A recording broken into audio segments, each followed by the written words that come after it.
Welcome in. Welcome in, Sad. Hope you're doing well today. Hope everyone's having a good weekend. I have something to say, but I literally cannot remember. Oh, I'm wearing my contacts today. That bump on my eye is totally gone. I guess it's nothing. I don't know. I probably like had them before and I just like never really worried about it, and it was like nothing. I'm pretty sure like if you actually have a sty, I'm pretty sure I've never had one.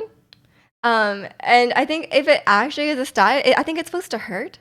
Like I think it's supposed to be like quite painful, which I have never experienced. So go me. I've been wearing contacts since I was like 10. So I think I've been wearing contacts for over 10 years now, and I've never had an eye infection. So pretty great contact usage from me. I think it's also because I wear like daily disposable contacts, so it's not it's very hard to probably infect your eyes. But I thought like 10-year-old me could have done that, you know? You're definitely ready not to be sick anymore. How long have you been sick? It's been a while, no? And Welcome in Bear, miss the intro song. Oh no, not Sideways Girl. It's a good song. But you must have heard it a lot by now, you know? Maybe it's time for a new era of intro music. But I don't even know what I would change it to at this point. I feel like I did my eyebrows really dark today. It's bothering me. Since Wednesday. Oh, that's a decent length of a cold. Hopefully you feel better soon. I'm sure it's on its way out now. No, you have a bunch of contacts that are now too weak after I got used to my new glasses. Oh no. Well, that's the reality of having like that's the reality of just having like non-daily contacts, right? Because you have to keep using them till they're run out. Or you mean like ones you haven't opened yet? Because that's a mistake. That's a mistake. If you get a new prescription, you have to just use out your old contacts, or you have to just like time it. You have to time your eye appointment, so like you're just running out of the old ones, and then you have to like use up your old ones before you get new contacts. Otherwise, it's hard to go back. It's really hard to go back. Welcome in, Louise. Let me get my thing here. じゃあ、ルイースのために日本語喋ります。いつもね、日本でメガネを買うから、そんなに簡単に早く新しいメガネを作れないから、普通は初めにコンタクト新しいのもらって、きっと1年1年ぐらい経ったら新しいメガネをもらえる。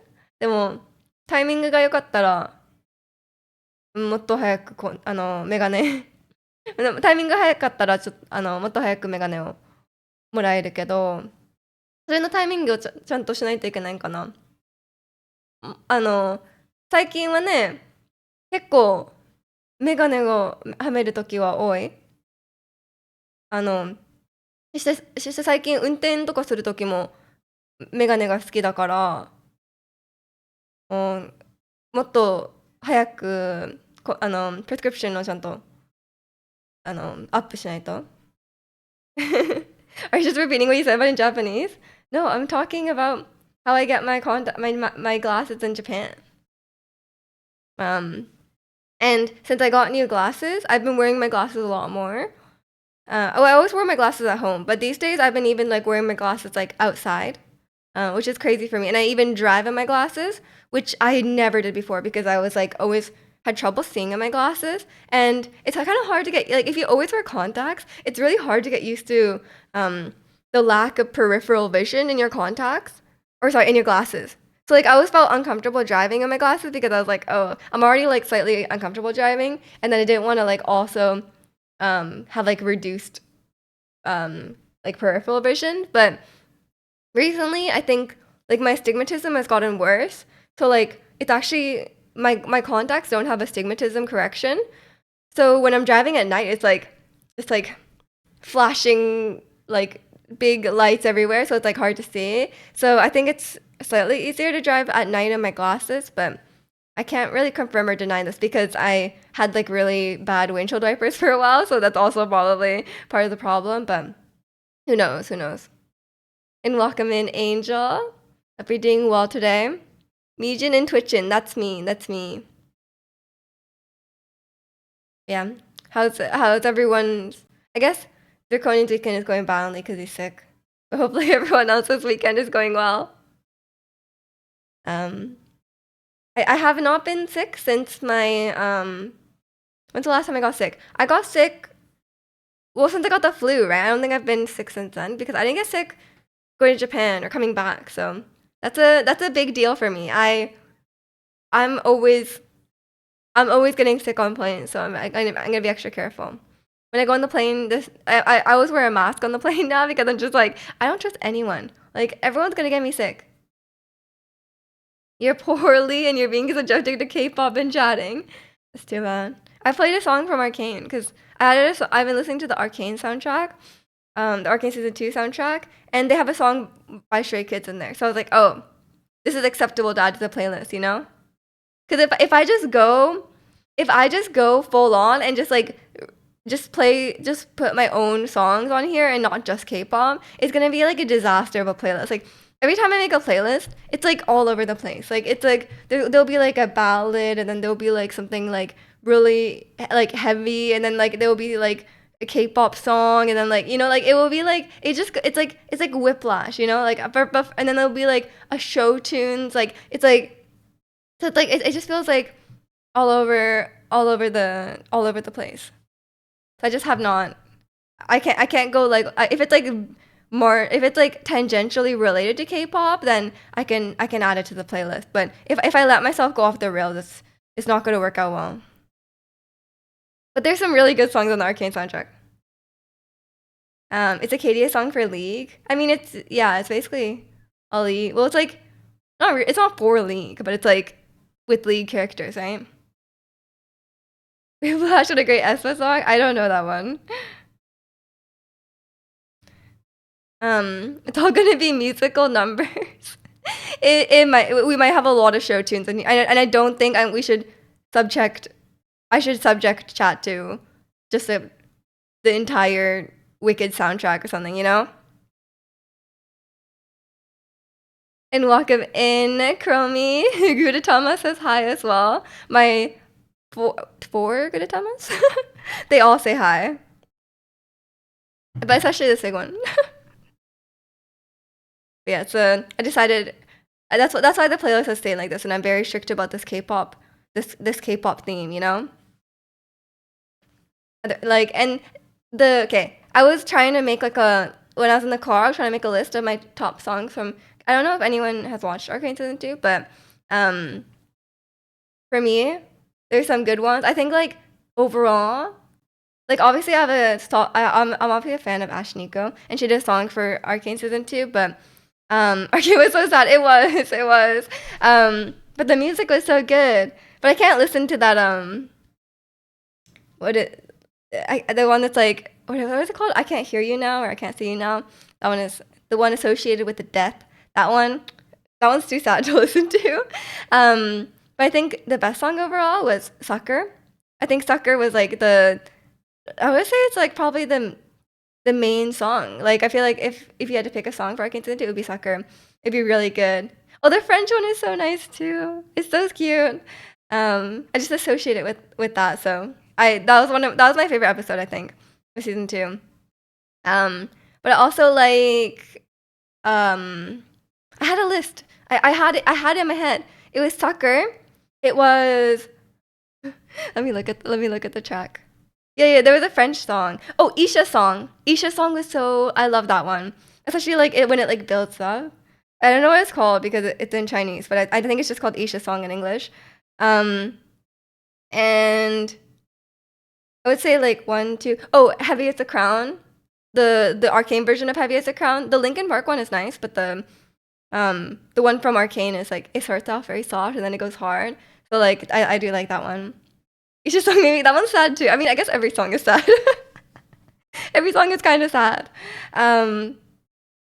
I would say those are my top 3. I did also like when I was watching the show, the one that stood out to me was it's called The Beast. It's like the one that plays with like Warwick. It's like It's like just like an instrumental song. It sounds like it could be like in Hades. It sounds like it could be like a Hades boss fight. It sounds really cool, especially in the. It doesn't hit as hard like when you just listen to it on its own, but when it's like in the show, it's like so epic. Um, I did really like that one, and yeah, the French one is really good. I think that's also the one, and then also Remember Me, but that's also just sad. So I don't know. um, so I think it's I have too many favorites, and I was like trying to think of who my favorite character is, but I also have too many favorites, so I was like, I can't really choose that. But I think in songs, those are my favorites. I don't like a lot of the kind of like I don't know what I would call it. Like they're like more like punk pop kind of songs. They weren't my favorite. I think I liked more of the, but I think it's also because like those ones were more for just like fun times. And they're not as meaningful to the actual plot. A top three was the French one. I like how we call it the French one because it's I do not know how to pronounce that. Two, Sucker. Three, Remember Me. Four, the one that played. Sorry, let's not. That's a bit of a spoiler. Um, but yeah, I don't remember exactly what song that is, but there was a lot of like, there's there was a lot of like sad-ish kind of songs. So I need to like go back and figure out like when some of these songs play because I actually do not remember. But there's some really good songs. Yeah, let's not spoil it because it just came out. Um, but yeah, and Welcome In, Golden Child. I don't think we know each other, so you know. But yeah, I've been listening to the soundtrack nonstop, and it's been so good. I think Remember Me is up there, but I don't know if it would go in the top three for me because I like some of the other songs. But that one's really good. I love a good like kind of like I love a good like sad happy song. Like, like kind of like bittersweet. I think I love those ones. Oh, they said you don't have to play League to understand Arcane. Oh, not at all, not at all. It's not related in the slightest. um. I mean, it is related. It just uses the characters. Yeah, um I would recommend like not not playing. No. I think both people, both non-league fans and league fans can enjoy it regardless. And I think league fans might get certain moments of enjoyment that are like references, but as someone who doesn't really understand the references as much, I enjoyed it. And I basically watched season 1 without being a league fan, or like a league player, and I enjoyed it very thoroughly. But yeah, it's just a good show. I think it's just a good show for anyone. And I don't I really feel like they should not make Oh wait, no, Chromie, I'm also a Wild Rift player. Wait, I found another Wild Rift player in the wild. That's crazy. There's not many of us. I'm such a big Wild Rift fan. Yeah, that's crazy. That never happens. Like if you're a Wild Rift player, it never happens. You tell someone about League and you tell Wild Rift and they're like, Wild Rift? Like the mobile one? It's good though. It's good. I'm kind of washed in Wild Rift. But I've been trying to get back into it recently. Yeah, it's I think like I think what am I trying to say? I think like adaptations that require you to know the source material is like not the best. I think sometimes it can work. Like for the example, of Five Nights at Freddy's movie. If you're not a Five Nights at Freddy's fan, it's a terrible movie. And even if you like Five Nights at Freddy's, it's still a terrible movie, but it's like enjoyable. It's like thoroughly enjoyable if you're a fan. And I think that can work. But I don't think they were trying to do that with Arcane because like, what would you like? I feel like they just like if you they just wanted to make a good story, and I think in fact that with season 2 especially, League fans were more upset about like had more issues with season 2 than non-League fans because like some people are very ratsy. Some people are very attached to or a lot of people are attached to like the original League, which is understandable. But they kind of took a lot of liberties with it, and they're trying to like rewrite it, I guess. So I think actually a lot of League fans especially had more issues with season 2, and I think non-League fans were able to enjoy it a bit more. Who do you usually play? I usually play Caitlyn. I'm such a one trick. Like I have like 400 games on Wild Rift, but I have like 200 games of Caitlyn. So I'm a big Caitlyn fan.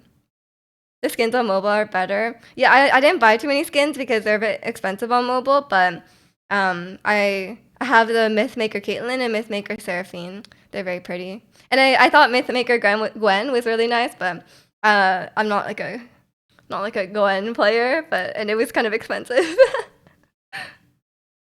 But that's like the era I was playing. That was like a year ago.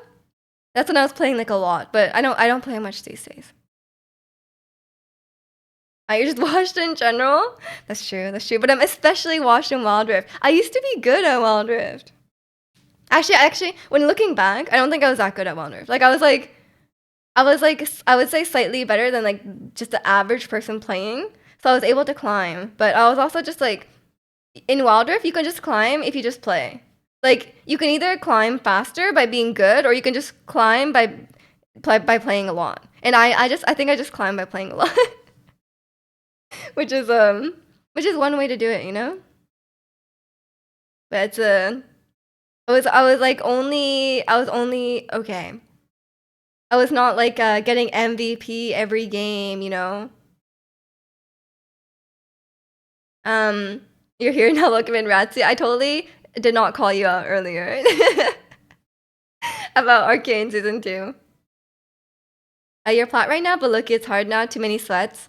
Yeah, yeah. I think when I was playing back in my day, once you hit plat, I think you have to actually learn a bit about the game. Like I think once I hit plat, I was like, oh, I learned how to like. I was just like buying random items before because I didn't really care. But then like after plat, I was like, okay, I gotta like open the shop and like actually buy like situational items and stuff. But I don't do that now because I didn't play for like since like last year, so I'm in like gold. And then the game has changed so much. In gold now, like you don't even like you don't even in gold you don't even have bans. I was like, there's no bans in gold, and you also don't drop rank when you lose. Like you just like like you can only go up. I was like, what the hell is this? Like I want my like where's my draft pick? Like it's just blind until I'm guessing until plat. But when I back in my day, it was always draft. That's crazy. Called you out savagely. I missed it. What did you say? Oh, I was just talking about like Angel was asking about like if you need to understand League or like play League to watch Arcane or like to enjoy Arcane, and I said maybe for season 2, playing League and like knowing about League is actually maybe more detrimental to your enjoyment of season 2. At least in my experience. Or at least like in enjoyment of the League lore, I think. Because you already have like an idea in your head, and then like they kind of like they kind of just, you know, changed a lot. You feel the ending was rushed. I felt there was a lot going on. There was a lot going on in a short amount of time. I think it was a bit rushed. I think it was still good. It was still really good, but it would have been better if it was less rushed, in my opinion. But there was just a lot going on, and I feel like they introduced a lot of characters. Like for example, like the other enforcers on the team, like Loris and stuff like that. I'm like, why did you introduce these characters? There's no time for them. Like there was no time. Like Loris didn't even speak, and then some characters had no speaking lines in the last act, and they were like pretty major characters. Like they're pretty like big side characters, and they didn't even have a single speaking line. I was like, okay, that's crazy. Um, it's 100% knowing detrimental knowing League game lore. Yeah, yeah. I mean, I know a little bit, but I was not too attached to the existing game lore. Oh, but like if you watch that, okay, you didn't watch that interview because it's too long. But basically, what they said, was that there's a lot of stories in League that are like there's a lot of characters that have good lore in League, but it's very isolated, right? So like they made Oriana's lore back in the day, and it wasn't connected to anyone else because they didn't exist yet, right? So then like they're saying like they're gonna go back and like make the lore more interconnected because like a lot of stories were written in isolation. Um, so like I that kind of makes sense to me. And like I think there's a lot of good stories like but then like they can you can connect Oriana to Singed and like you can do all these things if you retcon it. There's so much I wonder how non-league players pick up the pace. Yeah, I don't know. But there were so many references. Like even if you're a league player, I think like you'll miss a lot of references. Judging from how Necrit's analysis videos of each act is like going to be like 2 hours long. And welcome in, Gray. I'm doing good. How are you? Do you think Western pop is the winner's choice since it is W pop abbreviated? Sorry, what? Welcome in, Desmond. The winner's choice of what? Is some kind of like a awards show? League lore is written all over the place and basically by thousands of people, so it doesn't flow like a story. Exactly.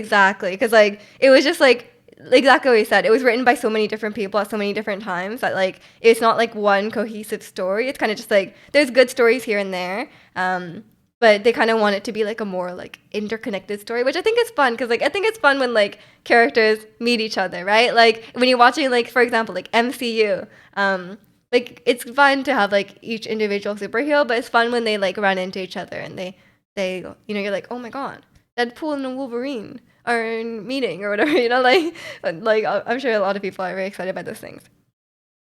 I think it's you know and like with the pace of the stories they're putting out, like these characters are not gonna like in the existing game lore, they're never gonna get a full-fledged story like they did in Arcane in like the one paragraph story that they released and now they're not even releasing anymore. They didn't use like half a Dawn and Piltover champs though. Ratsy, they didn't have time, man. And they also no, they talked about this as well. Firstly, you can't use everyone because the story was already rushed and way too many characters. And there's like a restriction on the amount of animation.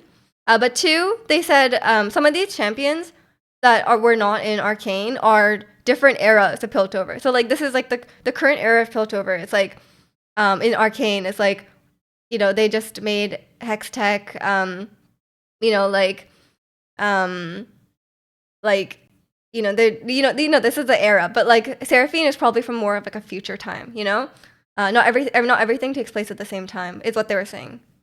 So like they said, they specifically called out like Seraphine, Urgot, stuff like that. Like they're not there. Yeah, and they were talking about Camila as well, but they said Hextech is still around. It's not completely gone, so that's how they're addressing Camille and stuff like that, and like all the people who use Hextech. You're eating for Spider-Man Across, waiting for Spider-Man Across the Spider-Verse 2 to beat the standards of animation. Yes, the animation is crazy. The animation quality, like I don't really pay attention to that stuff when I'm watching, because I'm not really like an animation person, right? I'm not like an artist, like I don't know about these things, but I was watching like recaps and like discussions and stuff like that with people who are more into animation, and they were pointing out all the details they animated. They're like, oh, they animated like the reflection in the water, and I was like, that's crazy. Like each scene must have taken so long to make, and like like as someone who's not an animator or not an artist anyway, it's very hard to like understand like just how much work goes into it because people are like, oh, like just make it longer, and I'm like, you cannot make it longer. Like it's really expensive already. And like I think I don't know how much like I don't know what the cost ratio is, but I'm pretty sure like like 1 minute of the show is like way like so many more times more expensive than like a live action show.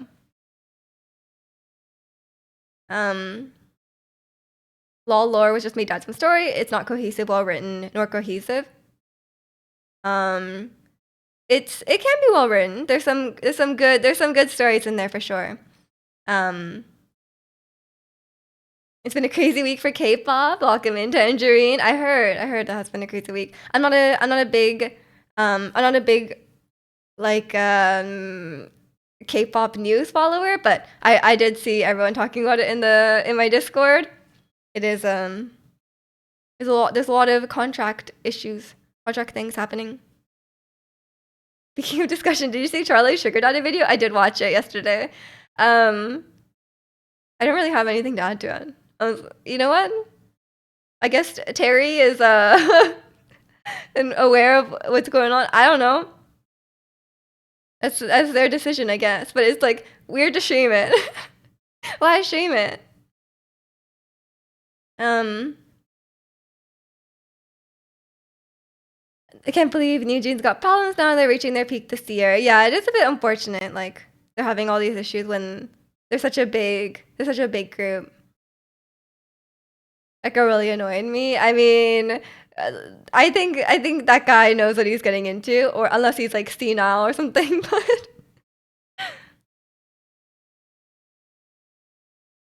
Um, but it's kind of weird to like she was like complaining. I was like, that's a bit weird. But that guy's putting up with it, so that's his decision. Um, even following Pledis since 2010 because of After School. Is Pledis a company? I already knew what was gonna happen to From Is Nine. Right, right. I can't remember what From Is Nine is from. Aren't they from like Aren't they from like a reality show? Something like that? They had like their own reality show. Can't remember. I haven't been following all this. Pledis, I believe, is owned by Big Hit, if I remember correctly. Oh, I see, I see. It's like the company. There's a lot of like sub companies that are like owned by other companies. It's hard to keep track of it all. Charlie Bit My Finger, yes. The boy from Charlie Bit My Finger made a video about a sugar daddy. You know that guy. I mean that kid is probably like 20 now, right? Well, he must be like at least a teenager, or if not an adult. We had a good holiday this past week. I didn't have a holiday. I'm Canadian. And I've just been jealous of all the Americans who got Thursday and Friday off, but that's okay. That's okay. I'm going on vacation on Friday, so I can't exactly complain. I have a 4-day week. And welcome in Yokomoto. How are you? Happy. Oh yeah, it's the first day of December. I heard some people are breaking out the Christmas music. I'm not really a Christmas music person. I don't generally listen to Christmas music. Um, but there's some good ones. There's some good ones. I was like, hell, I don't have holidays. I'm Canadian.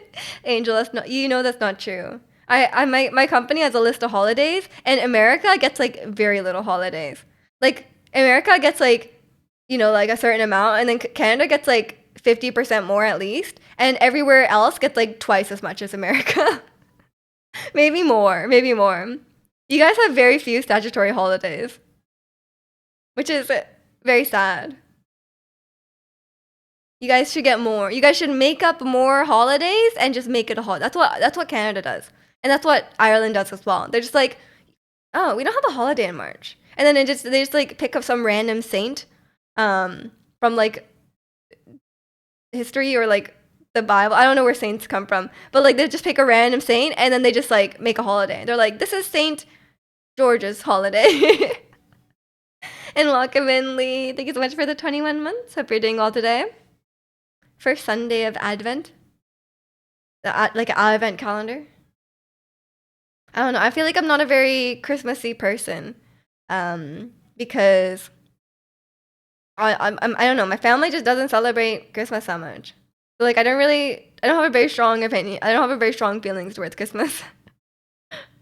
But I think I'm very not sentimental. Like I'm not a sentimental person at all, especially about dates.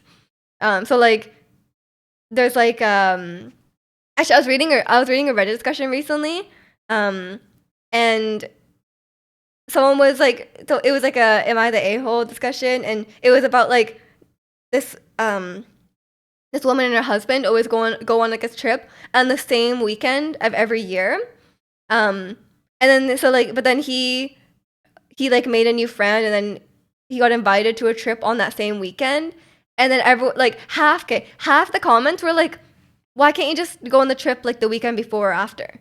And then half the people were like, no, this is the tradition. You know, it's very important. Like it has to be on that day. What do you guys have? Do you guys are like, for you guys, are you like, oh, like it has to be on that day? Or someone was like, oh, like do you want to celebrate your birthday or Christmas or whatever, like a few days before, or like weekend before, or whatever? Um, would you like? Are you guys like very set on the date, or do you just not care? Because like for me, if someone was like, "Oh, I'm busy. Do you want to celebrate Christmas in like February?" I'd be like, "Sure." Like I'd be like, "Yeah, no problem." Saint Meech, the conversational saint. Oh my gosh. Wait, you have no bank holidays between May and Christmas? Wait, I thought everywhere in Europe you guys just had like infinite bank holidays. Is that not true? We have so many. We have well, we have something in May. We have Victoria Day in May. Um, and we have like yeah, we have a lot. We have a lot. I joined conversation. Think you're talking about Pleiades and other supercluster celestial bodies. Yeah, that's what I was talking about, Yogamata. Maybe I just really into astronomy. I don't know. Is that what you're talking about? Astronomy? You need to like Christmas? I just don't really care. We can't be friends if you did Christmas in February. Okay. Not Feb. Okay, February's a bit extreme. I was just making a point, but if you guys had a tradition with like a friend, a partner, whatever, and it was on a very specific day, like if it was like say an anniversary or like or your birthday or so, like say Thanksgiving, something like that. If people were busy or if there was some like conflict, like a pre-planned event or something like that, would you be fine if it was like a week before or after, or would you be like kind of upset that it's not on the same day? Because I feel like it was like very divided in the comments of that post. Like some people were like felt very strongly, just like emotionally about like a specific day, like the tradition of it being on a specific day. The day was sent. Like some people have like a lot of sentiments towards dates. And some people and like half the people are like, oh, just do it the weekend before. Like why does it make it? It literally doesn't make a difference, you know? Like, and I'm very much like not sentimental about dates. So like for me, it's like it could literally be any time. But some people feel differently. Well, June and Christmas, we have a lot of holidays in the first half of the year. That's annoying though. I feel like it's so unbalanced. I'd want them to be like equally spread out. Your family already does birthdays on the weekend before. The birthday's on like a Tuesday. Yeah. I mean, I think that's normal. Cause like it's just so much more convenient to celebrate. I think a lot of people just celebrate on the weekend, right? Especially for birthdays. But yeah, I think it's very person like I think it's very person dependent. I think it just like some people just really care about like sentimental things and like dates and stuff, and some people are just like pretty more like like the date itself doesn't matter as long as we do the celebration part, you know. Um, I think it's just I don't know what determines this, but maybe it's just a personality thing. It just seems like she would forget her wedding anniversary. I would, but I would put it in my calendar. I would absolutely forget it, but I'm smart enough that I would put it in my calendar instead of reminder. That's what I have everything in my calendar, like any important dates. I have it in my calendar and I have it to remind me like the day before. The day before and the morning of. Just remember who needs a calendar? Well, like if you ask me like when someone's birthday, right? I would know the day, right? But then like you don't always think about what day it is, you know?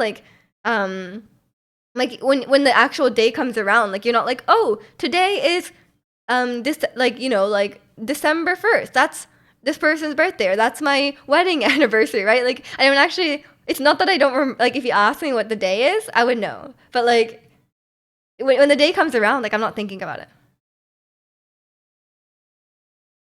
Unless they, like, talk about it all the time or something. Like, if they're the type of person that's like, oh, my birthday's tomorrow. Like, oh my gosh, my birthday, 5 more days to my birthday, you know, then maybe I'd remember. We also have a tradition that if a bank holiday falls on a Thursday or Tuesday, we take the day in between. We take the day in between the weekend and the holiday off. We call it Iniklemt Dag. Squeezed in day. It's the day in between and the holiday off. So it's like, if it's Thursday, you take Thursday, Friday off. What happens December 7th? What do you mean what happens December 7th? Is it your birthday? That's my best guess. Taylor Swift is in Vancouver? And in like 13 days of someone's birthday? You mean Taylor Swift? We do 4-day weekend. Yeah, that's nice. That's nice. In Japan, if a birthday fall, sorry, not birthday. I'm just reading the word birthday. If a holiday falls on Saturday, it's like tough luck. You don't get that holiday. This sucks. But here, if it falls on a Saturday, we get like the Friday off or the Monday off. Someone whose name rhymed with the liege. Liege Miege? No way. My liege. You guys can start calling me my liege. What does that even mean? Is it like the knight? They said that in Fallout, right? The show? I think. To like the knights. Maybe December 3rd. Yeah, it's December 13th. Come on. You gotta remember my birthday. We also don't get a day off if a holiday falls on a Sunday. It's just scammed. Oh no, that sucks. We get the holiday off. Wait, so Norway is not wait, how many days of vacation do you get like on a typical office job? My lordish, the water boy from Genshin says it. Who? Xingqiu? He says that? Okay, you guys can call me liege. Your work is using the Japanese approach to holidays. If it's on one of my days off, you're out of luck. Oh, but that's a bit different, right? Because you don't work like typically just Monday to Friday, right? Because you said you have like hourly pay. I think it's a bit different with like shifts.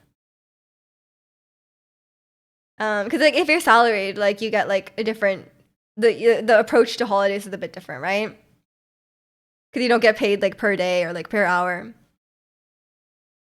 Ayato? I don't know. Why would Ayato say my liege? Like he's the top guy. Who would he be saying my liege to? It must be. I can hear Xingqiu saying in my head. Now you're Monday to Friday. Oh, fair enough. You do salary work but paid hourly. What does that mean? Those things are contradictory. Can you call me bro? I'll pay you $5. I'll do it for free, bro. Don't worry. You don't need to send me $500,000. Apparently it was like a translation issue. Apparently it was like it's not just like bro. Like it wasn't just like a platonic kind of thing. As far as I can understand. But I cannot confirm or deny. Baseline, every worker, no matter where you work, have 25 days off, but it's not uncommon to get more. I mean, that's still a step up from America, so that's way more than a step up from America. Here it's like, I think you should. That's still it's not the best of both worlds, but it's superior. Because here, like, we do get we might have more like bank holidays, but it's not uncommon to get like 2 weeks, 2 weeks of vacation straight out of school. Bro, for free. I'm just generous, man. In a specialized role, and all my work had to be done by Friday, or I need to come in on Saturday to finish. But I only get paid on days you show up. Oh, okay. I see. So I guess that's not really salaried. Because if you're salaried, you wouldn't get paid on like you wouldn't get paid on a weekend, or you wouldn't get paid like you wouldn't like not get paid on a weekday. Yeah, so Europe has so much better like vacation like minimums because like it's crazy. It's so dystopian in America. They have no minimum. Like you can be a salaried employee and technically they could legally give you 0 days of vacation. That's crazy. I think here the minimum must be 2 weeks. I think we do have a minimum. It's 2 weeks. You're hourly paid, but oh, that's what you mean. Okay, okay. So you have hourly pay, but the type of work you do is like a salary job. I see, I see. That makes more sense. Because I was like, how can you be salaried and paid hourly? That doesn't make any sense. I was like, those things seem like very like they cannot go together. It's such a nice day today, by the way. As you can see from the bright wall of light here. um, Finally, I have a nice day because it's been pretty miserable weather for the past few weeks. Or like a couple weeks I've been home. I'm going out for lunch today. I'm having a bit of an early birthday lunch with my aunt um because I'm going away on Friday, so I'm not gonna be here for my birthday. So I don't know what we're eating. Yeah, I'm actually going outside. I'm leaving the house. I've been leaving the house so much. Like I went downtown last week and I'm going out for a meal today. That's crazy. That's a pretty big step for me. Don't forget your sun. Oh my god, my sun amulet. I need to bring that. I'm wearing sunscreen on my face, but I probably should wear sunscreen on like this exposed section. But I guess I'm wearing a jacket. I guess I might not need it. I'll wear a hat. The hat is my sun amulet. I didn't have Pilates yesterday, so I was working on at home. I've been enjoying a good ab workout recently. I'm like, this is actually it's actually kind of good, you know? I'm still really bad at doing. My Pilates instructor kept telling me to do like, you know, the glute bridges or like hip bridges. I'm like really bad at those. I don't like I'm trying so hard to do them right, but like I'm always doing it wrong, I think. Like cuz I feel like I just like whenever I do it, I'm just like straining my hamstrings, I feel like. Just constantly. Just it's just my hamstrings. I'm like I'm pretty sure it's supposed to be like a glutes workout, but it's not working out for me. And that workout's really annoying because if you just like don't do it right and you use your back, it's like really easy. So you're like it's one of those workouts that I feel like it's hard to do right. But maybe I'm just maybe it's just my technique. My lack of technique. I only see you as a mark. You mean an investor, right? Right. Yeah, I'm sure you can find I'm sure you can find some Norwegian guy to marry, Ratzi. That's not draconian. How do you end up using your back?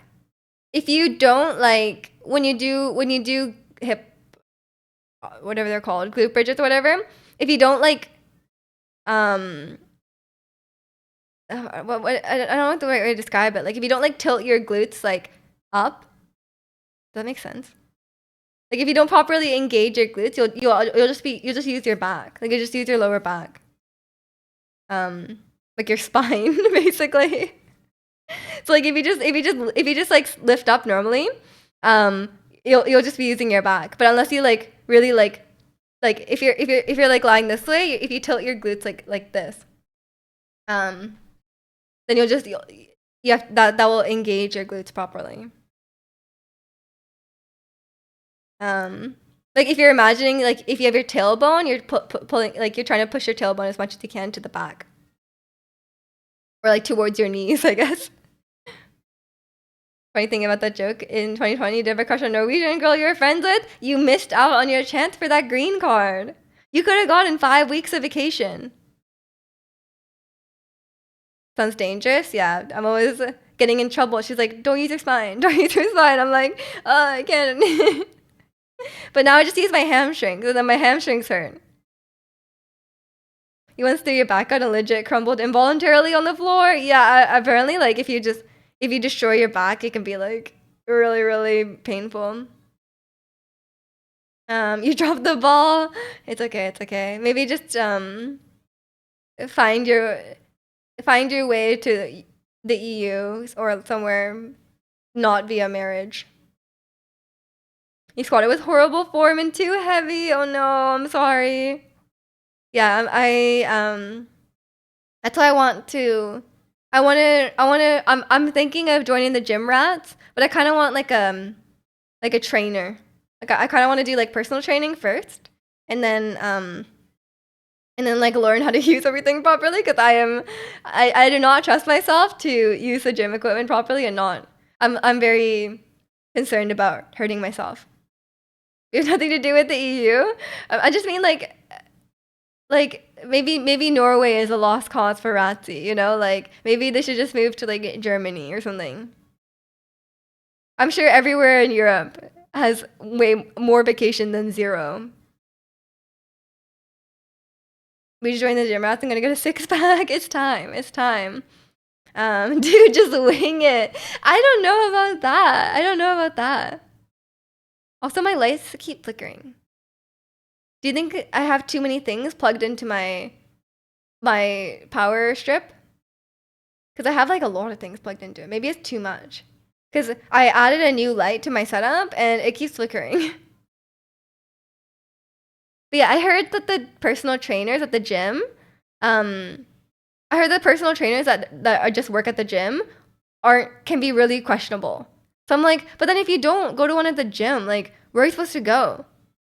Like, I guess some trainers have like a studio. So I guess you're supposed to go to like some personal trainer studio? I don't know.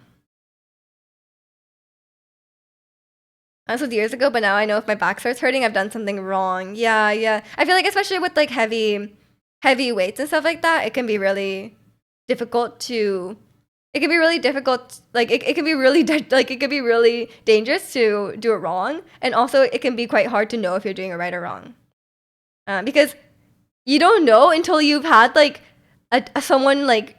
someone personally training you. You don't know how many things you're doing wrong. Like you're doing something that feels like just like a normal workout, and then my instructor is like saying like every second she's saying like something I have to fix, you know? Like she's like, "Oh, like, you know, put your shoulders back, like do this, like, you know, your feet are not aligned, like your hips are not aligned or whatever." Like it's like constant. Unless someone's like watching you and like checking every single thing you're doing.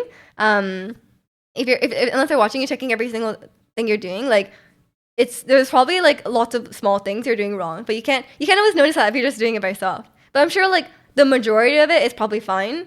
It might just be like a bunch of small things adding up to injure yourself, or one big thing you're doing wrong to injure yourself. You did try to apply for German citizenship, and sadly your grandfather gave up his German citizenship 1 year early. Oh no, you missed your chance. I don't know how long you can. I don't know how easy it is to get a visa. It's probably not too easy. We had a fire hazard. I don't know. How do I know there's too many things plugged into the thing? Because my PC is also plugged in there. What if it just dies? Like what if I'm streaming and the surge protector fails and everything just fails? And then we talked about it. Your back is hurting. Oh no, Angel. You're fine. You're fine. Don't worry. Go roll on the foam roller, so it feels nice on your back. You have a crush on one of the personal trainers at my gym? She's super fit. I mean, if she's a gym trainer, she must be super fit. You can use that as motivation. Who's ego lifting? This is unacceptable. What's ego lifting? And welcome in Knive and welcome in Maestro. What happened to me? Your PC exploded? I don't think it will explode, but I'm just worried like it will turn off. Like it will just lose power, you know? But it is a surge protector, so like technically those are meant to protect from that happening, surely, right? That's like the purpose of it, so it's probably fine. Ego lifting is lifting way more than you should because you think you can. Oh, okay, yeah. I think that's quite common. Ego lifting is to show off and be delusional. Yeah, that's dangerous. It's dangerous. I think safety Safety always first. You don't want to. You're not going to be able to lift anything if you throw out your back. You just take it easy. Take it easy. Miju is an ego lifter. Excuse me. The heaviest weight I have lying around is like 3 pounds. I think Miju could bench 100 pounds. I don't. I don't know about that one. I could maybe bench the bar, like just the bar, because the bar has quite a bit of weight. No, 100 British pounds. I could bench press 100 British pounds. So basically, meaning a person that knows everything he or she is doing, like someone who's full of themselves. What do you mean? 3 pounds? You're gonna tear your bicep? Oh no! I've actually gotten stronger though. There used to be this workout that was like I don't know how much the weight is. It's something like 3 or 5 pounds, and you go like this. And this is the worst one. It was when I first started the workouts, it was like too heavy because it was like such a weird doing like this is fine, right? Like it's almost it's like too light, right? But like if you're doing like this, it's like I don't know what it is. I think it's like maybe your lats or something like that. And I was like, that's the worst workout, and I couldn't do it with the weight, but now I can because I'm strong now with my 3 pound weight. You love being first to the stream. Congrats on being first, Sakamoto. Definitely the first one here. I think we always end up in the situation where the first people here, like there's only some people care about redeeming the first one, right? So like if the first people who show up don't care about redeeming the channel point reward, everyone who comes after just assumes it's already claimed, right? So like we end up in the situation where no one's redeemed it. Yakamoto's sleeping in a tent in the queue to the stream. Just waiting outside the Apple store, those people. You're gonna joke Meiji got stronger, went from 3 pounds to 5 pounds, so I guess it's not a joke. I did it. I've done it. You got your snacks and everything. What kind of snacks are you eating? What's my go-to snacks? I feel like my go-to snacks, I like recently I really like from the Korean store. There's it's like kind of like puffed rice. I love puffed rice snacks. I don't know why. I'm just like I'm really into them. I've been eating a lot of apples recently. My mom has been buying me grapes because I'm too cheap to buy them myself, so she buys me grapes. I'm like, man, grapes are good, but I never buy them at the store because they seem expensive. What else? Also yogurt. Been enjoying some yogurt. What else? Oh, I made brownies. I made brownies on Thursday. So I've been eating these brownies. Pretty good. Oh my god, and I had like the most embarrassing Miju math moment. I have the recipe, right? Because it seemed like too much. So then I was like, okay, it's supposed to be baked in a 8 by 8 inch pan. So I was like, oh, I'm making half the recipe. So then I made it like 4 by 4 inches, and I was like, and then as it was already in the oven, I was like sitting on my couch like watching TV, and I was like, oh my god, that's not half, it's a quarter. So I made the brownies like way too thick, but they ended up tasting really good. So it ended up working out, honestly. You hecking love puff chip snacks. Yeah, I love a good for me it's like the rice ones, but the chips also work. But I think like a lot of times the chips are too salty for me. Like I like a good I think I like more sweet than savory snacks. You're 201K away from Miju Fire Archon cosplay. If you looked at the channel point redemption, you would see that there's only certain options. Because no offense, Ratzi, it's a lot of work for you to save up those 250K channel points, but each cosplay costs like $200, so I'm not buying it for that. So it's out of the ones I already have. You have dates flavored with cookie dough. Oh yeah, dates are very sweet too, though. But my mom sometimes makes like date squares. Those are really good, or like date bars. Those are so good.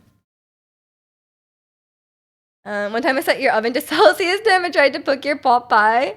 Oh god. Oh wait, no, that's fine. That's fine. That's too low, right? I thought you said the Fahrenheit temperature in Celsius. I was like, that's crazy. That's fire. It's like actually a fire. But that's okay. If it's too low, then you could just cook it longer. Fix the temperature and cook it again. At least you didn't scorch it. 30 minutes later, your Popeye was still frozen. Yeah, it's not gonna work. But yeah, it's my terrible math moment did work out, so it's fine. I don't know what was going through my mind when I did that though. I was like, oh, 4x4, perfect. But it's okay. It's fine. I made some pretty good brownies. They tasted pretty good. They were actually way thicker and way chewier than they would have been if I had cooked it at the correct size. So I really came out on top there. Every time I see Fahrenheit oven test, I'm like, are you blacksmithing? We actually use Fahrenheit here. We definitely use a Fahrenheit oven. It just depends on It just depends on. Actually, no. I think only like British or like European recipes will use Celsius. AJ made brownies, Stat made bread, and they both didn't share with chat. Well, Stat's just flaunting the bread in her faces, you know, it looks really good. Maybe I should make bread. But I just can't be bothered. I got some sourdough from the store, but nothing beats a freshly made bread, you know? But my mom bought me a bunch of bagels. My favorite like, you know, like the bagels from the store are not bagels. You know, like does that make sense? Like if you just buy bagels from the supermarket, those are not bagels, you know?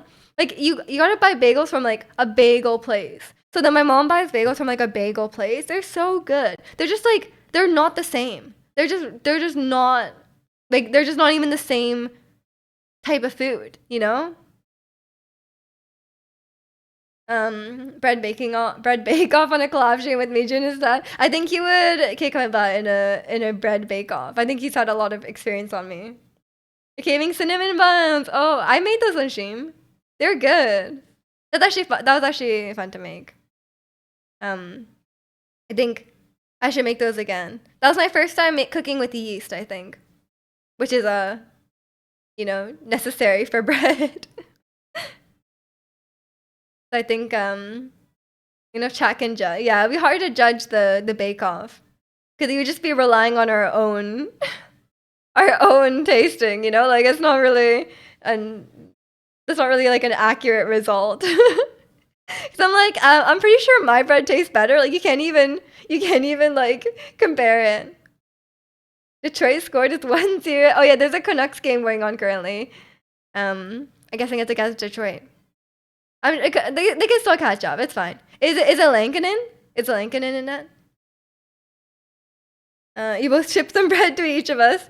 I don't know about that, Ratsi. I just lost my slipper. Welcome in, Chicano. Hope you're doing well today. Good morning. It's Lankinen? Okay. It's not like him. It's not like him to let it. Oh, it would be 4-0 without him. That sounds like Lankinen. Canucks goalies are very good.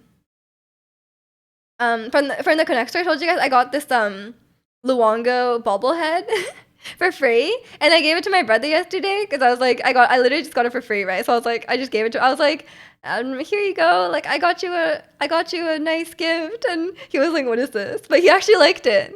I was like, I was very happy about them, because I literally just got it for free, and he was like, this is cool, and I was like, nice. I got rid of it successfully. When's Demko coming back? They said they've been saying any day now for like 3 weeks. So I guess we'll see. He's literally with them though. Like he like travels with them and he trains with them. And he doesn't. But they keep saying like any day now, day by day. But I don't know when he's coming back. My brother has a Demko jersey, so hopefully he comes back for the sake of my brother's Demko jersey. He can actually wear it. Nice. Exactly.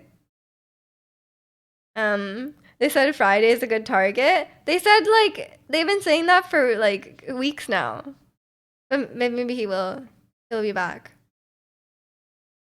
Broji was gonna give you $1.30 and you got him a free gift. We're the same. We're the same.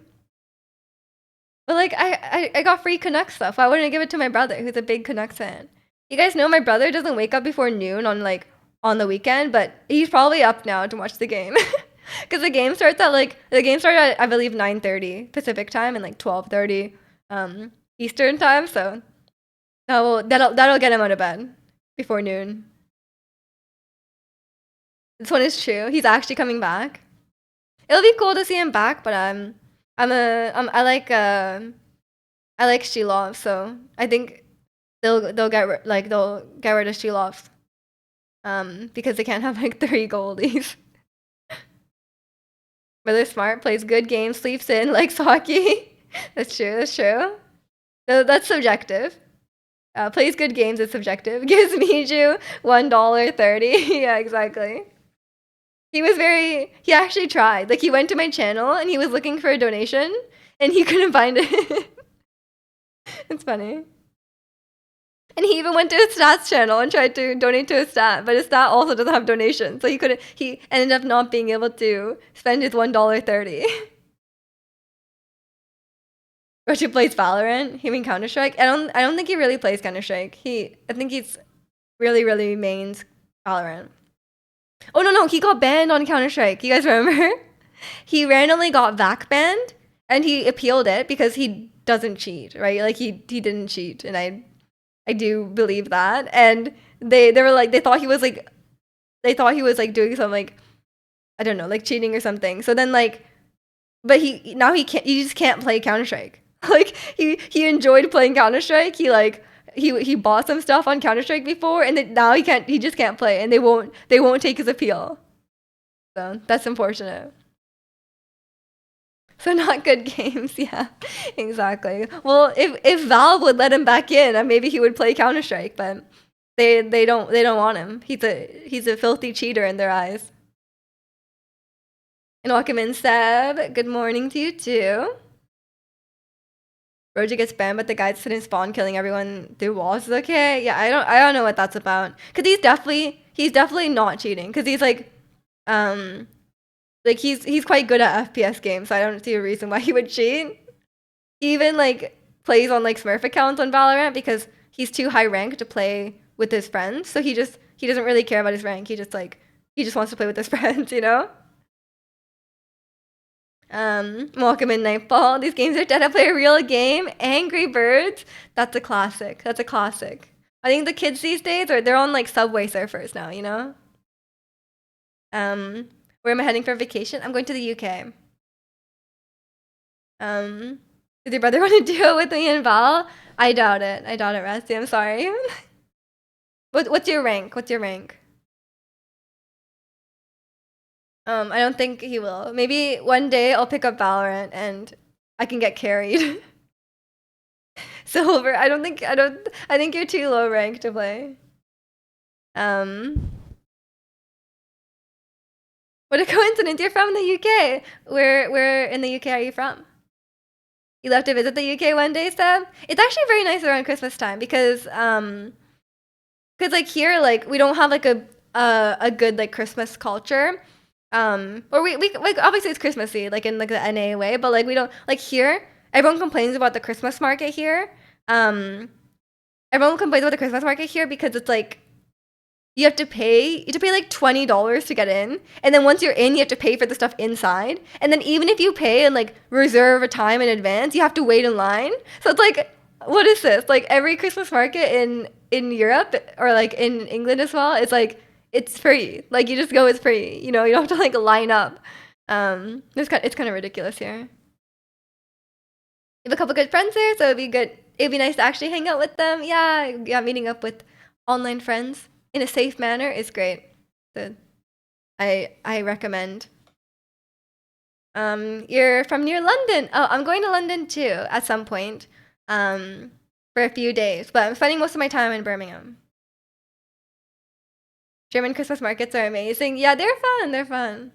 Get a good Get a good like hot dog and some snacks, some like a pretzel or something. I've only been to one. If you want to see a Christmas market, go to the Winter Wonderland in Hyde Park in London. Best time to get in is 3 o'clock to 3:30 to 4. Is that the one that's like there's like an amusement park? There's like the rides and stuff. I was looking at that earlier. Is it good? That's the one.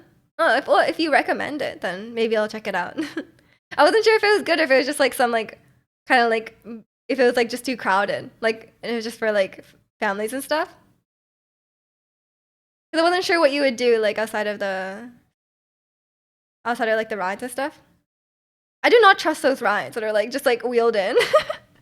Do you guys trust the rides on like the fair that are just like wheeled in? I'm like, you just like brought this in on a truck. Like, is this safe? Hitting up spoons. Maybe I'll go to spoons once. I don't know. I try to avoid it when I can, but maybe once is fine. It's good you went last year. Food might be a bit expensive though, so bring a sandwich. Okay. I'll bring a meal deal. But I'm glad it's good. Go on it, and if you get hurt, sue them. I'd rather just not get hurt in the first place, you know? I'm sure it's safe. But like they're probably quite overpriced and not the best. Get a mean ketchup and bacon sandwich and get some beans on toast on the side. I don't think it's a meal deal snack for a beans on toast. It's usually just like some chips, like a bag of chips. But no, I'll consider this. I'll consider. Maybe I need to try the ketchup. Maybe I need to try the ketchup and bacon sandwich. Maybe I actually need to try it at some point. But do I want to ingest that? Not particularly. I don't know. They're called crisp. They're called chips to me. There's no way ketchup. No, there was Ratty. There was also cheese sandwich. It was just cheese. Nothing else. It's just bread, cheese, bread. It's not a grilled cheese. It's just cheese. And there's also just ham. Like there's just ham sandwich. That's all. Maybe and I don't know. I don't know if I could. Like I'm all for trying British cuisine. But ketchup and bacon sandwich, I might draw the line at that. At least it's lactose free. But I don't know. What is England doing? They're just trying their best, man. It's just cheese with such melancholy. I 100% think that like sandwich needs at least 2 ingredients. Like that, I stand by this. I think a sandwich needs 2 ingredients. Grilled cheese is an exception. It's a special type of sandwich because it's like grilled, But like anything else, I think 2 ingredients at least. What's next? Mustard and beef. Ugh. I know, matter of fact, the rich people in the UK have something called afternoon tea. I love afternoon tea. They have a sandwich which is just cucumber and bread. I'm pretty sure they put something else in it though. There's some sort of like sauce in it.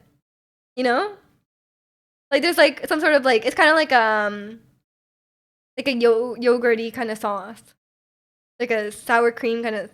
No, not sour cream, but like I think there's some sort of sauce in the cucumber. At least in my experience, when on the afternoon teas that I've been to, there's other stuff. It's not just cucumber between bread, like a dry cucumber between bread. A Philly steak sandwich, roast beef with mustard on bread slots. I feel like you want to add something else, no? No, they put mustard in a cheesesteak. What are you guys talking about?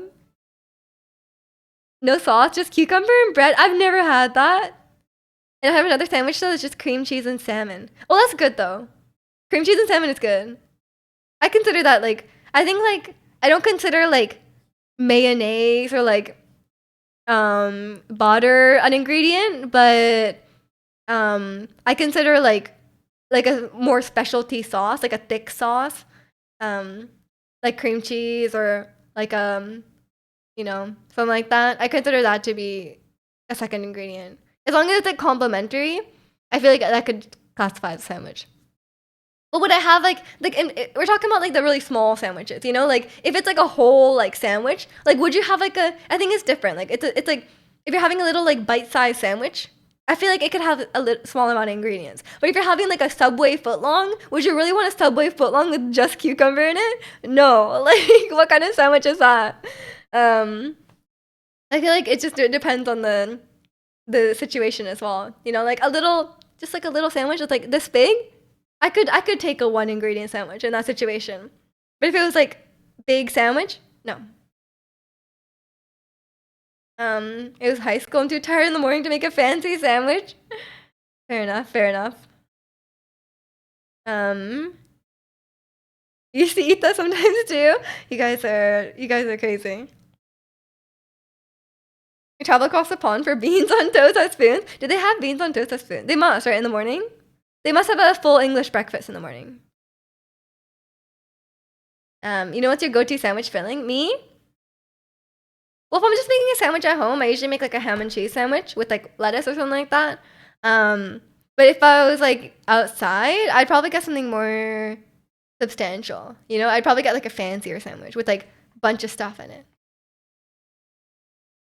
I like a good I like a good complicated sandwich, you know?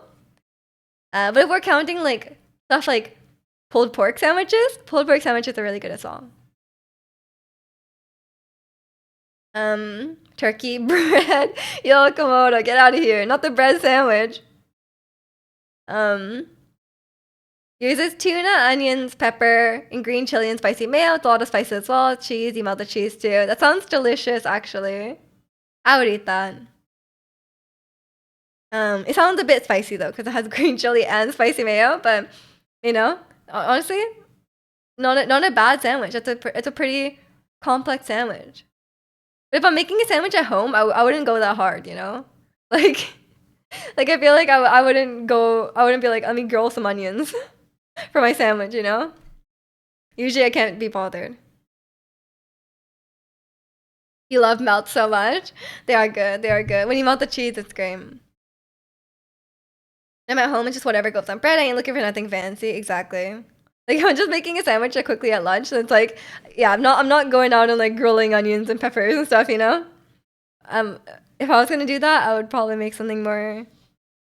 I've never made a fancy sandwich at home, but maybe I will one day, you know? Melts early. Yeah, I don't go out too much on like a just sandwich, you know? Like I don't when I go out to eat. When I go out to eat, I don't eat. I don't usually go for like a sandwich. I used to get Subway when I was at school, because that's because there wasn't a lot of food options, and it was like all the time it's like, well, Subway's fine, you know. First period ended. It's still 1-0. Also, Chicano had a question for you, Jack. He said, "Did they call English breakfast an English breakfast?" Sorry, no, sorry, I said it wrong. Okay, you saw it. I just called it. You call it an English breakfast or a full English? There you go. There you go, Chicano. Now you know the lore. You're ready. You're ready to go to Spoons and order a full English. Chicano is ready. First a Japan trip, and then Chicano's going straight to England, and then he'll just do like a full tour of Europe. Stop in England, and then go to Germany, and then go to Norway. Sounds like a great trip. You can compare all the food. I'll take you to Spoons. Okay, there you go. You thought Jack was Canadian? That's a compliment, right? If you made a bowl of cereal in England for breakfast, isn't that an English breakfast too? If you're an English person making a bowl of cereal, is that an English breakfast? I don't know. Well, when you make a bowl of cereal, Chicano, is it an American breakfast? Is that would you call it that? Chicano wakes up and has a cup of coffee. It's like American breakfast. um, you take me to Spoons in England, and means you're gonna take me to Spoon Sports in Japan. What is Spoon Sports? It depends on the cereal. Okay, if it's like a all American cereal, like full of sugar, then it's an American breakfast. But if you were like eating some Canadian, yeah, overly powdered with sugar, exactly. Some cereals are so sugary. It's crazy. You call cereal lunch. You call cereal snack. I'm more of a cereal snack person. Like I like cereal in the morning. Don't get me wrong, but I often, if I'm hungry before bed, I usually have cereal. I'm a big like I think cereal is a great nighttime snack. We put the milk in first. I used to, but then people flamed me for putting in the milk in first. But I like when the cereal floats on top of the milk because I'm slow. I'm slow at eating. But now I put the cereal in first because I've been conditioned out of it because people said it's weird. Spoon Sports is a Honda aftermarket manufacturer in Japan, the best one. Where is this? Chikano, how are you gonna bring home car parts? What are you gonna? How are you gonna do? Like, are you gonna ship them home? I feel like it's gonna be tough to buy a car. You know, like you're gonna drive it home or milk for someone. So you know, I don't do anymore. But if it was like if I had like a cereal that would like it got soggy easily, I would probably pour the milk in first and then let the cereal float on top. 'Cause otherwise, it would get so soggy. But it depends on the cereal. And it depends if the cereal floats. Like some cereals don't float. So to go to the shop and check it out. Fair enough. Because bringing a shipping container. Oh no. It's gonna have a front bumper. It's a scary on. He has one of those like the racing spoilers on the back. He's just like carrying it around. um, never drive in London. Just take the underground. Yeah, fair enough. I mean, we did drive to the hotel, but once you park at the hotel, definitely taking the train around. I'm going to see Wicked. I'm excited. I'm gonna see the Wicked movie, and then I'm gonna see the Wicked show. Modern problems require modern solutions. I see. Imagine just getting on the plane with that. They're like, is that a whole car tire you have with you? And you're like, oh yeah, like I couldn't fit all four in the checked luggage. And then Wicked another media for I'll read the book. When in the underground on the escalator, just stand on one side. I think I normally do that. Unless there's no one trying to come up, then I just stand on both sides. It depends. Like sometimes when you're like on the escalator, everyone's already blocking it anyway, so I'm just like, well, I may as well block it too, you know? But if people are standing on one side, then I'll stand on one side. That's pretty common in most parts of the world. You can see the movie and the show. Yeah. You can compare it. Yeah, it's I've been to London a few times before actually, and I fall. Don't worry. I've been to London 2 or 3 times now. It depends. One time I just went to the airport, so that doesn't really count. Music contributes to the problem. I mean, if the problem is already there, then I may as well contribute to it. And then if someone has a problem with me, I'll just pretend I'm American. And they'll be like, oh, Americans. And they'll be like, yeah, I know. Did you get the Wicked glasses too? Yeah, Jack has them. Yeah, he has Wicked glasses somewhere. I'll try and find them and take a picture. Actually, the song is cute. I can't remember who recommended this. It's the IVE song. I think it's cute. I like a chill vibe song. Remember seeing him rock those? Yeah, from Amsterdam. He was wearing them. Another thing to do in London is go see a pantomime, a theatrical entertainment mainly for children. But I'm not a child. Jamal's music, jokes, and slapstick comedy is based on a fairy tale nursery story. Is it fun for adults? I don't have any children with me. Need some Wicked glasses for skiing? You should wear goggles. You should wear ski goggles. You think you're too good for goggles?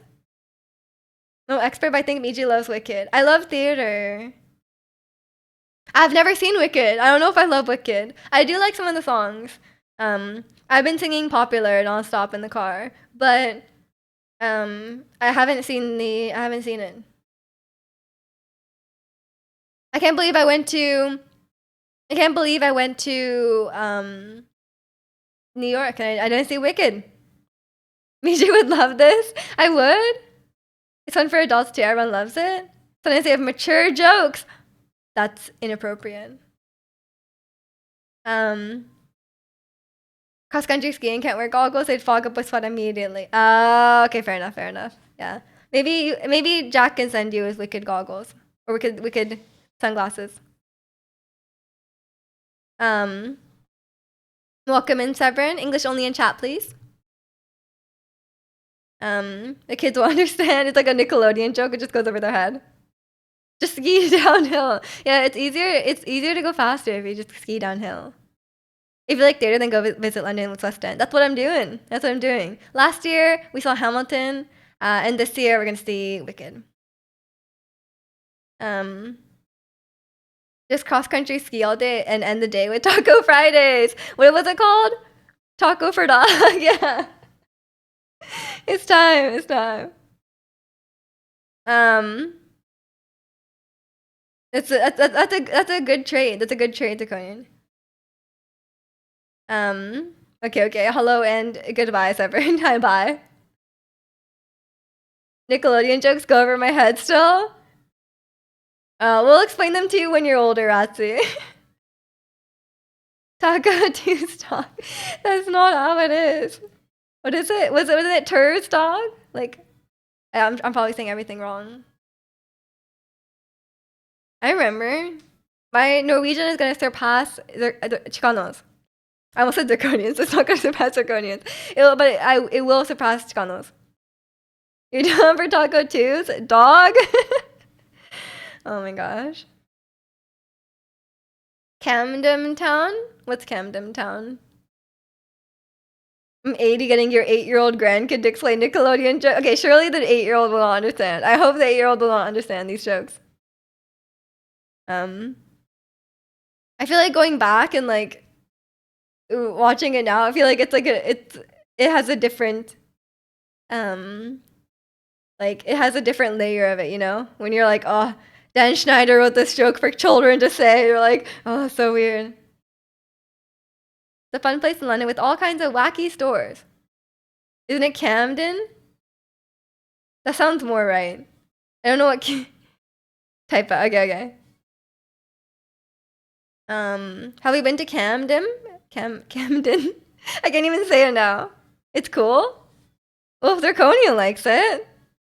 If it's cool enough for Draconian. That'd be sick to be a cracked gamer at 80. Draconian's like has his WoW subscription and he's like when he's 80.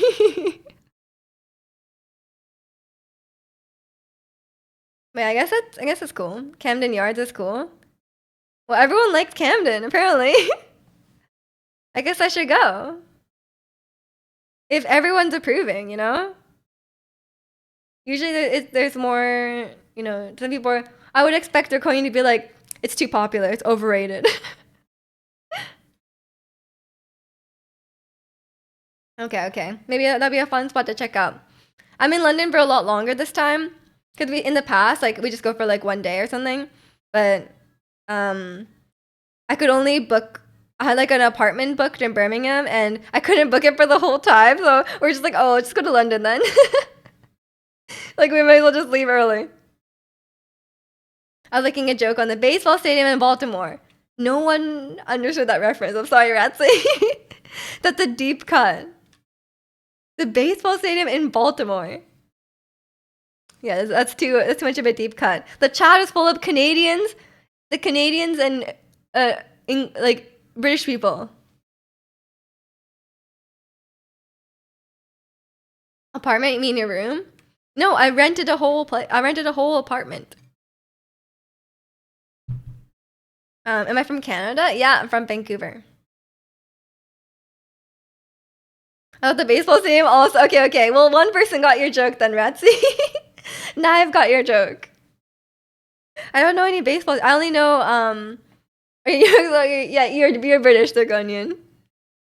You're basically British Draconian. Like I feel like the way you speak is so British. if they didn't know, like I feel like if someone was just judging based off your speech patterns, like I feel like they would guess you're British. I've been to one baseball stadium. I've been to what's it called? Wrigley Stadium. I've been there. Watched a game. Super boring. It was so cold. It was so cold and so boring. Your English is better than 70% of Birmingham. Probably more than that. Probably like 90. Baseball isn't a watch sport, it's better playing. Yeah, it was. I went on a school trip to Chicago and on Chicago and we went to the game. It was so cold. It was like can't remember what time of the year it was. But it was not the time of year in Chicago to be watching a game outside, and we were not dressed for the weather. So he talks about taco for dog, and yeah, once he says taco for dog, then you're like, that's not a British person. Keep it family friendly in chat, please, Nightfall. But yeah, um, that's Jack's hometown. You're insulting.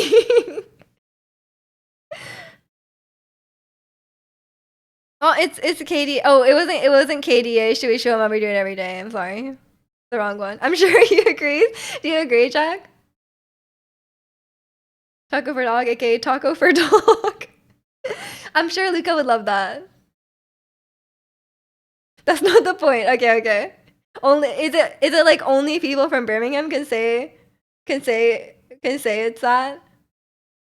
Is it one of those things where it's like, oh, I can insult them, but no other people cannot? Okay, okay. If Jack was a proud Brummie to have the accent, that's true.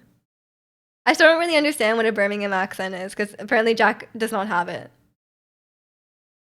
Taco free dog. Luca when he's vegan. Luca is not vegan, but he has a lot of vegan.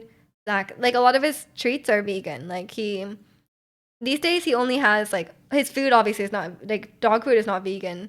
But he loves pumpkin, he loves potato, and broccoli. So did you look up Alison Hammond? Oh, I think oh I don't remember what she sounds like. I need to have constant exposure to remember. But I guess yeah, I guess he's not proud. He disposed of the accent. I feel like people just have like all over accents, you know? Your dog's chicken flavored dog food isn't vegan? I don't think so. They usually have some sort of meat product in it, doesn't it? I feel like the songs have not been shuffling. I feel like I've heard this before. But I'm not complaining. I do like this one. Your parents are northern, so you're a hybrid. I see, I see. Yeah, I don't. I mean, I guess I would say you guys know I'm a proud. We call ourselves Vancouverite. I'm definitely a proud Vancouverite. You guys know I'm always hyping up Vancouver. I'm like, I think Vancouver is possibly the best place in the world, but Japan's pretty cool too. But to live, Vancouver. Like you can't beat Vancouver. Except ignore like our housing crisis. Aside from that, Vancouver's great. You have the most boring Norwegian dialect. Oh no. Maybe you can pick up a better one. I actually have a pretty strong like I have a pretty strong dialect in Japanese. I don't speak the dialect on the stream, but when I'm in Japan, I have a pretty strong dialect. And then I was talking to Holly about it, and they said that their sister-in-law was basically like she called it like a what was it? Like not like a redneck dialect, but it's like a very rural dialect. So I'm like great, okay. I just sound like some country farmer. Like that's great. My dog when I feed her the same meal. I know. But Luca, he doesn't really like his dry food actually. Luca's not a huge fan of dry food, but he's been eating a lot more recently. But he doesn't really want to eat. He doesn't really want to eat unless like unless we add in the chicken. I have no another northern city. Okay. Jack's smoggy. How do you know that? Smoggy equals smog person equals person from Middlesbrough.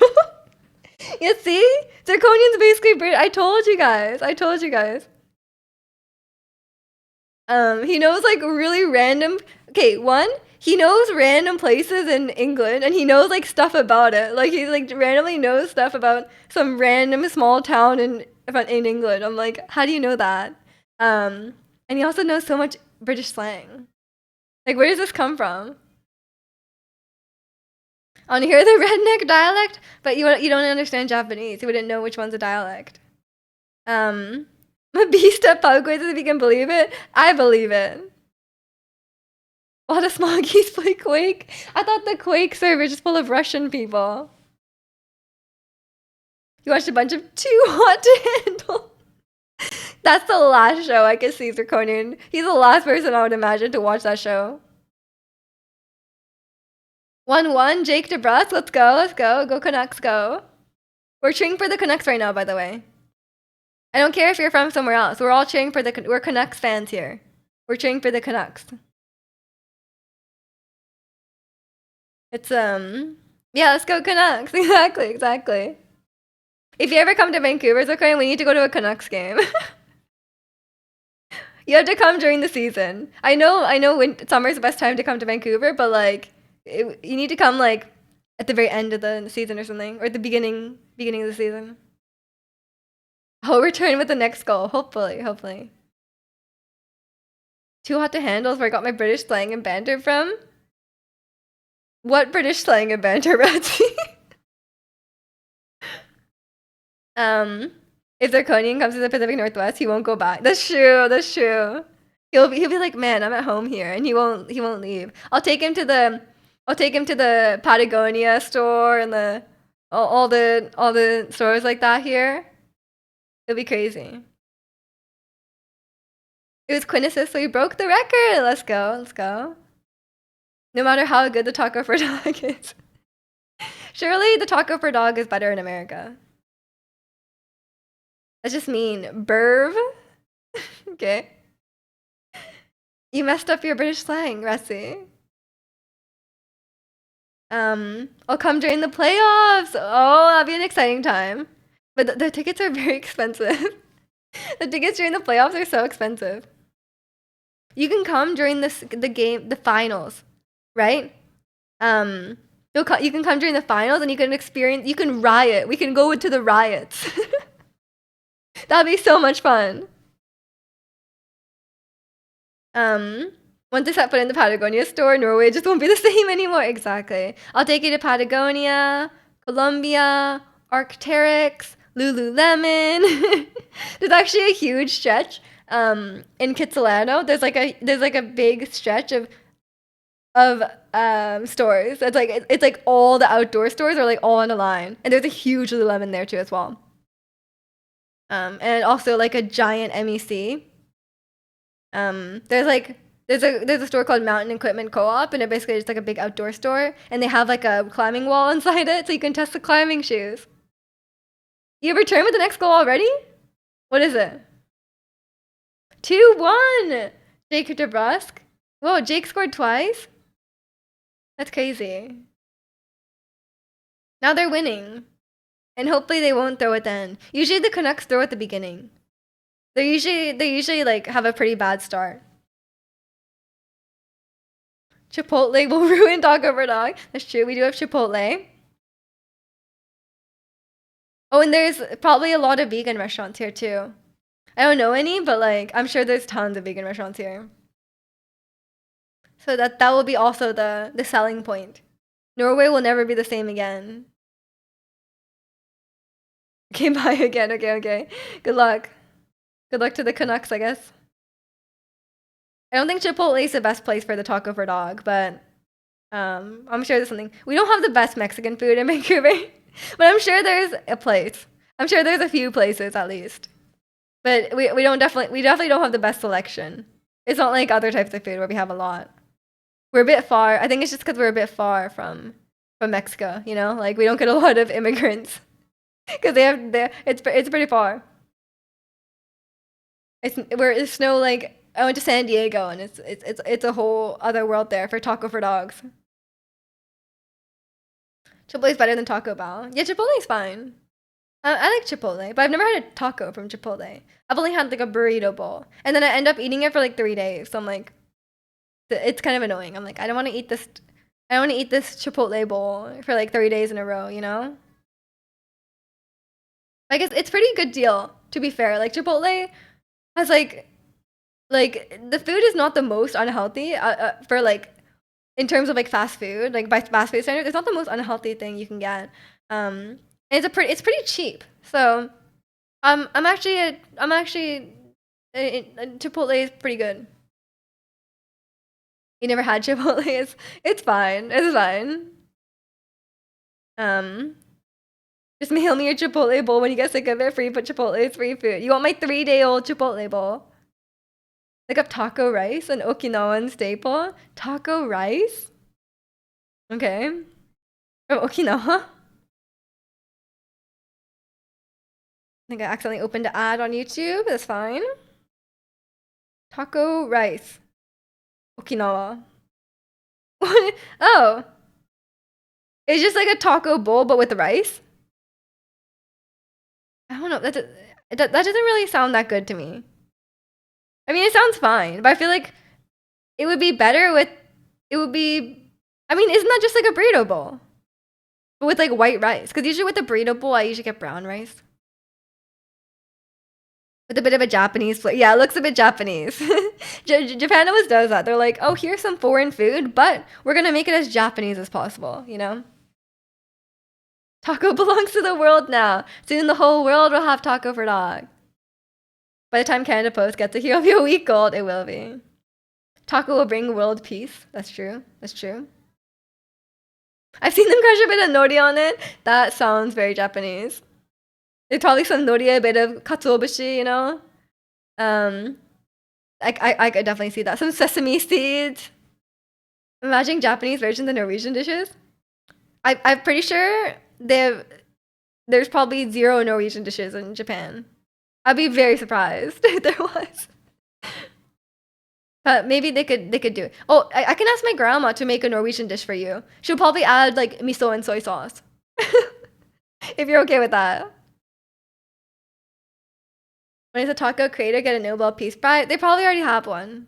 Okay, I'm just going to the bathroom. I'll be right back. Enjoy the Mallow Mart in the meantime. Also, I'm wearing jeans today, which I never wear on stream because I'm always want to be comfy. But I thought I have to run out the door when I'm leaving, so I thought I should just get dressed as if I'm leaving. So now I'm wearing jeans, but it's actually not that uncomfy. Sorry, that's your unnecessary update that you didn't need. Okay. Enjoy the Mallow Mart. I'll be right back.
Okay, I'm back.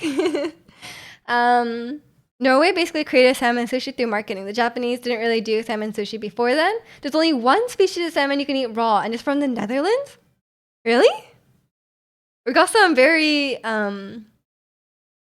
interesting fun facts. It's way better than my jeans fun fact that I'm wearing jeans today. I think that's it's a bit more substantial. I'll give that to you. Everything you need on Malamar. He's here. He's in the room with us. The jeans fact or the real bang? Thank you, thank you. I actually have a troubled history with jeans, by the way, because I have a hard time. I have a pretty small waist size, right? So I have a lot of trouble finding jeans that fit, right? And there's only one store that I buy jeans from now, and these jeans actually fit very well. But I spent like years. I spent years looking for them, and then I was asking around randomly, and I can't remember who told me. Like someone told me it was like, oh, just buy jeans at American Eagle, and I never even like considered the store because it's like some like no offense, it's kind of like a white person store. Like it's very not fashionable. Like I feel like it's like these days like not many people really like it's very it kind of like it's kind of like in the line of like Abercrombie, you know? Like it's like it was popular back in the day, but like now it's like it was kind of outdated, you know? But they actually have really good jeans, you know? So I was like, oh, I never really thought about buying jeans there. And they have really good size selection. Um, that's my also fun fact. It's gonna help no one. I'm sure no one in chat has this problem.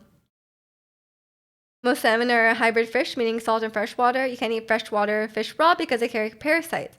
Oh, I see, I see. I didn't know that. We have so much salmon sashimi all over the place. Like I feel like I never eat salmon sashimi in Japan because it's actually better here. Because we just have like because like Vancouver is very much known for or like BC is very much known for salmon, right? So I just always don't bother eating salmon in Japan. Atlantic salmon is all over the North Sea, not just the Netherlands. We already know the Dutch brought it over, is what I meant. They told Japan about the salmon. They're like, hey, have you heard about this salmon? And they're like, no, you can eat this raw. And then they tested it on some guys. They're like, let's give it to these guys and see if they get sick. That's probably how they tested it, right? You also don't bother eating salmon in Japan. Congrats, Zirconian. 2-2. Oh no, Lankinen. This is a close game. This is a close game. At least it's exciting. Norwegian salmon is actually god tier. Really? Well, you'll have to try it, Chikano, on your trip. You have to. What the? Do you have like classics? Do you have like traditional salmon dishes? Like a lot of them. Maybe you gotta test that out, Chikano. And no, Zirconian will just watch you eat it.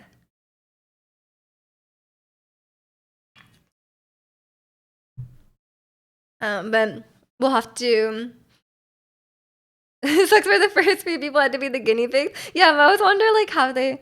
I guess I just figured out which things are not able to eat when people ate them and they got sick. We also provide cod for the Portuguese national dish. Bacalhau. How is that correct? Yeah, that doesn't sound right. That doesn't sound like it's a Portuguese word. We'll have to get Ricky to confirm or deny this Portuguese pronunciation. But maybe the pronunciation they're different in Brazil. Being in Japan, you watched Snake Eyes GI Origins last week. I really want to go to Japan. What does that have to do with Japan?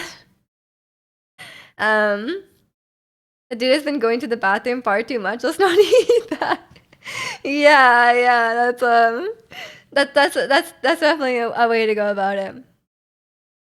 But maybe that guy, maybe there's lots of foods that actually are okay to eat. That guy just had like IBS or something, you know, like he was just lactose intolerant, like he had Crohn's, you know, or like he was celiac. Maybe we're just missing out. A lot of the movies are set in Japan. Okay, I don't know anything about GI Joe. But I was like, I'm pretty sure I thought I was American, but I don't know enough about these. You guys know me and my pop culture references are not gonna go well. Also, I just opened my phone and I realized I was watching a YouTube video and for some reason, okay, you know how like picture in picture videos are like a premium feature where like you close the app and it's like still playing. The video's still playing or like there's like that little like floating window. Um it's like a premium feature, right? But some some channels when you close the app, it does picture in picture, but it's only for some channels. It's like really weird. I don't know what causes that. I don't know if it's like a bug or like they paid extra to YouTube to like have this feature, but it's so strange. Like I noticed like just a handful of channels that have this. When I close the app, it just like it still plays. I'm like, oh great! Like I don't have to pay for premium to have this, but like I don't know what causes it. Turns out starfish are actually delicious. The test guy just had crones. Exactly. We've been missing out this whole time. There's no way starfish are delicious though. Like, look at them. How can that be delicious? It's imagine like eating the weird like inside like I feel like that's gotta be gross. They're like alien. Yeah, imagine eating that. That's so weird. I guess we eat eels, and like eels are good, so like maybe, but they're not like starfish are like if you've ever picked up a starfish, like they feel so weird, right? Can't get over the fact that you watch YouTube on your phone.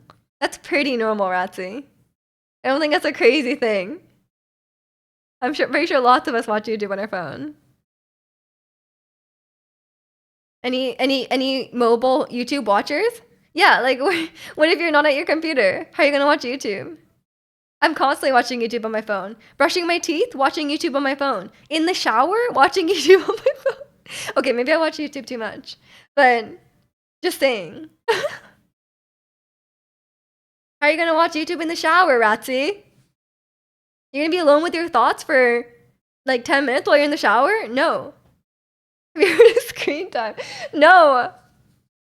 I have to watch YouTube in the shower. I think my attention span is short. I hate to say it, I think my attention span is short. You just watch Netflix on a easy PC, but what are you watching on Netflix that you could just watch on short notice, you know? We do really do have a screen time limit. Should I see my? I set it. No, I set a screen time limit for Reddit. I felt like it was ruining my life. I have a 1 hour screen time limit for Reddit because otherwise it rots my brain. I think. Um, let's see. For the week, daily average. This is last week. Oh, this is like by okay. How do I do it by day? Um, yeah, I use YouTube about. Oh my god, I use YouTube about 5 hours a day. But I think some of it is like when I'm sleeping as well.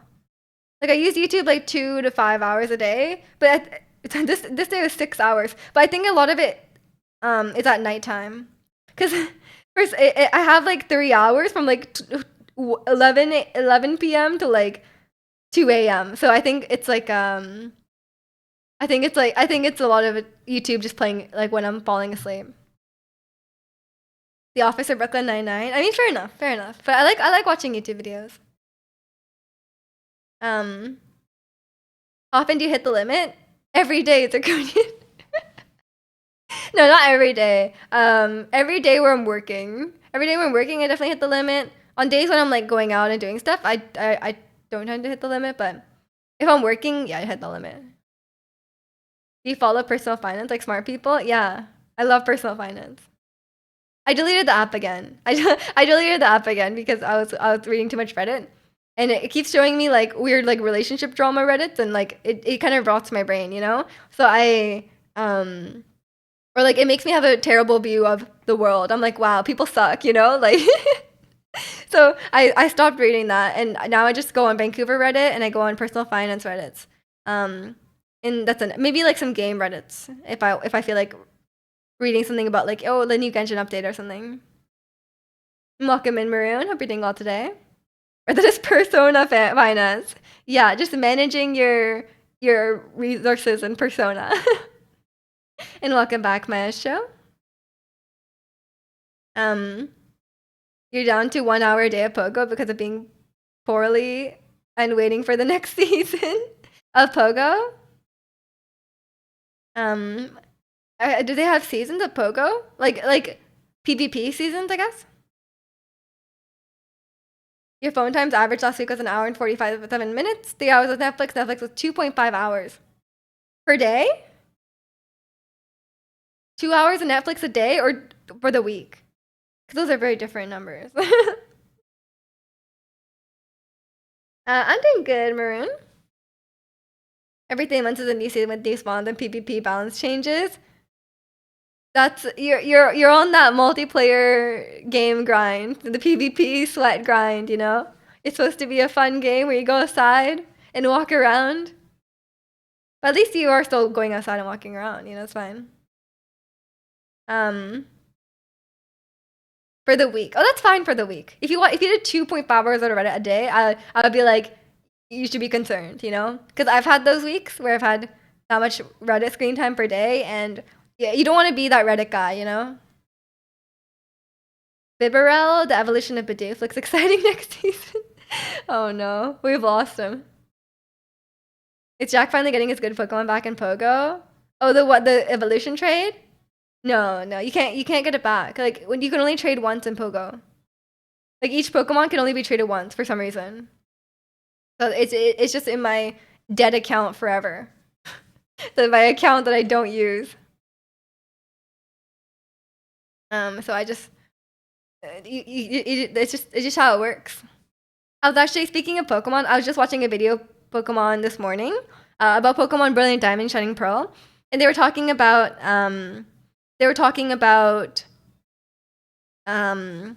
like the Elite Four and Cynthia battle in Pokemon Brilliant Diamond, Shining Pearl, and they were saying that like how hard it is. I guess it's like a Pokemon YouTuber, and he's saying how hard it is, and he was saying that the Elite Four and Cynthia have like EV trained, like they're not like maxed EVs or anything like that, but they're like they have like actually like smart EVs for what they need. Like there's like a Trick Room Pokemon and it has 0 speed IVs, right?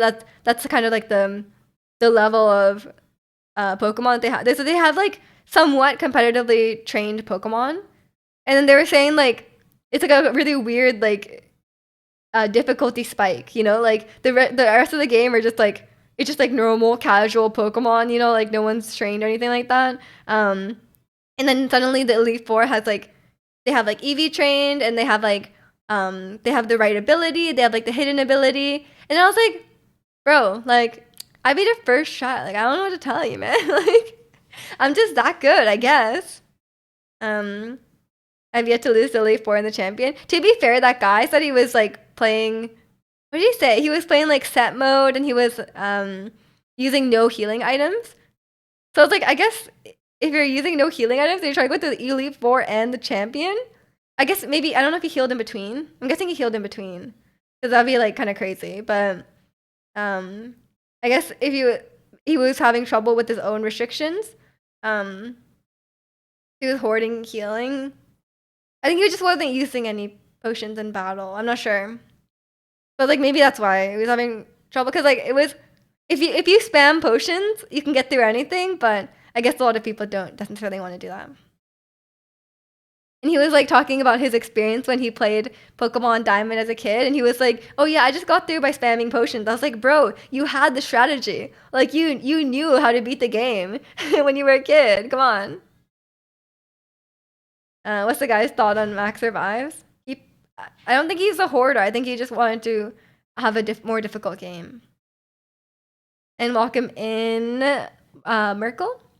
Magikarp could solo it with his with Splash. Absolutely. The Magic you don't underestimate Magikarp. I remember the first time. There's a clip of me. I'm pretty sure there's a clip of me when I played Pokemon for the first time. I got a Magikarp, and then like I was like, I tried to use it in the battle. Like I put Magikarp at the start of my team so it could level up, right? And I put it at the start of my team and I was like trying to use it and I didn't know like going in that it just like couldn't do any damage. And like no one said anything. Everyone just watched me put Magikarp at the front of my team and like try to use it to beat to beat the battle. No one said anything and everyone just laughed at me when they were like everyone was just waiting for me to do it. I was like usually someone will say something, but everyone was just coordinated, just did not warn me. Please find that clip. I think it's in the video. Like it's in the YouTube video, I think. Of my first time playing Pokemon. I can't find the clip. This is impossible. Designated backseater with off duty that day. They weren't there yet. The backseaters weren't there yet. They started showing up a bit later because I was like really earlier in the game. In another timeline, she won with Flail and chat lost her mind. Possible, possible. That sounds like something I would do. Like win with struggle, you know? Like I'm the queen of like really long Pokemon battles. Like I've spent like 30-40 minutes fighting Oleana in Pokemon Sword and Shield because she kept using Aqua Ring and Recover. And I was like, it was like the longest battle of my life. I've definitely had that as well. And I think my Cynthia battle took a long time. Like I think my Cynthia battle was like at least 20 minutes. Because I was like I used so many potions. Like it's I can't remember how many it was. It was definitely in like the 50s. Like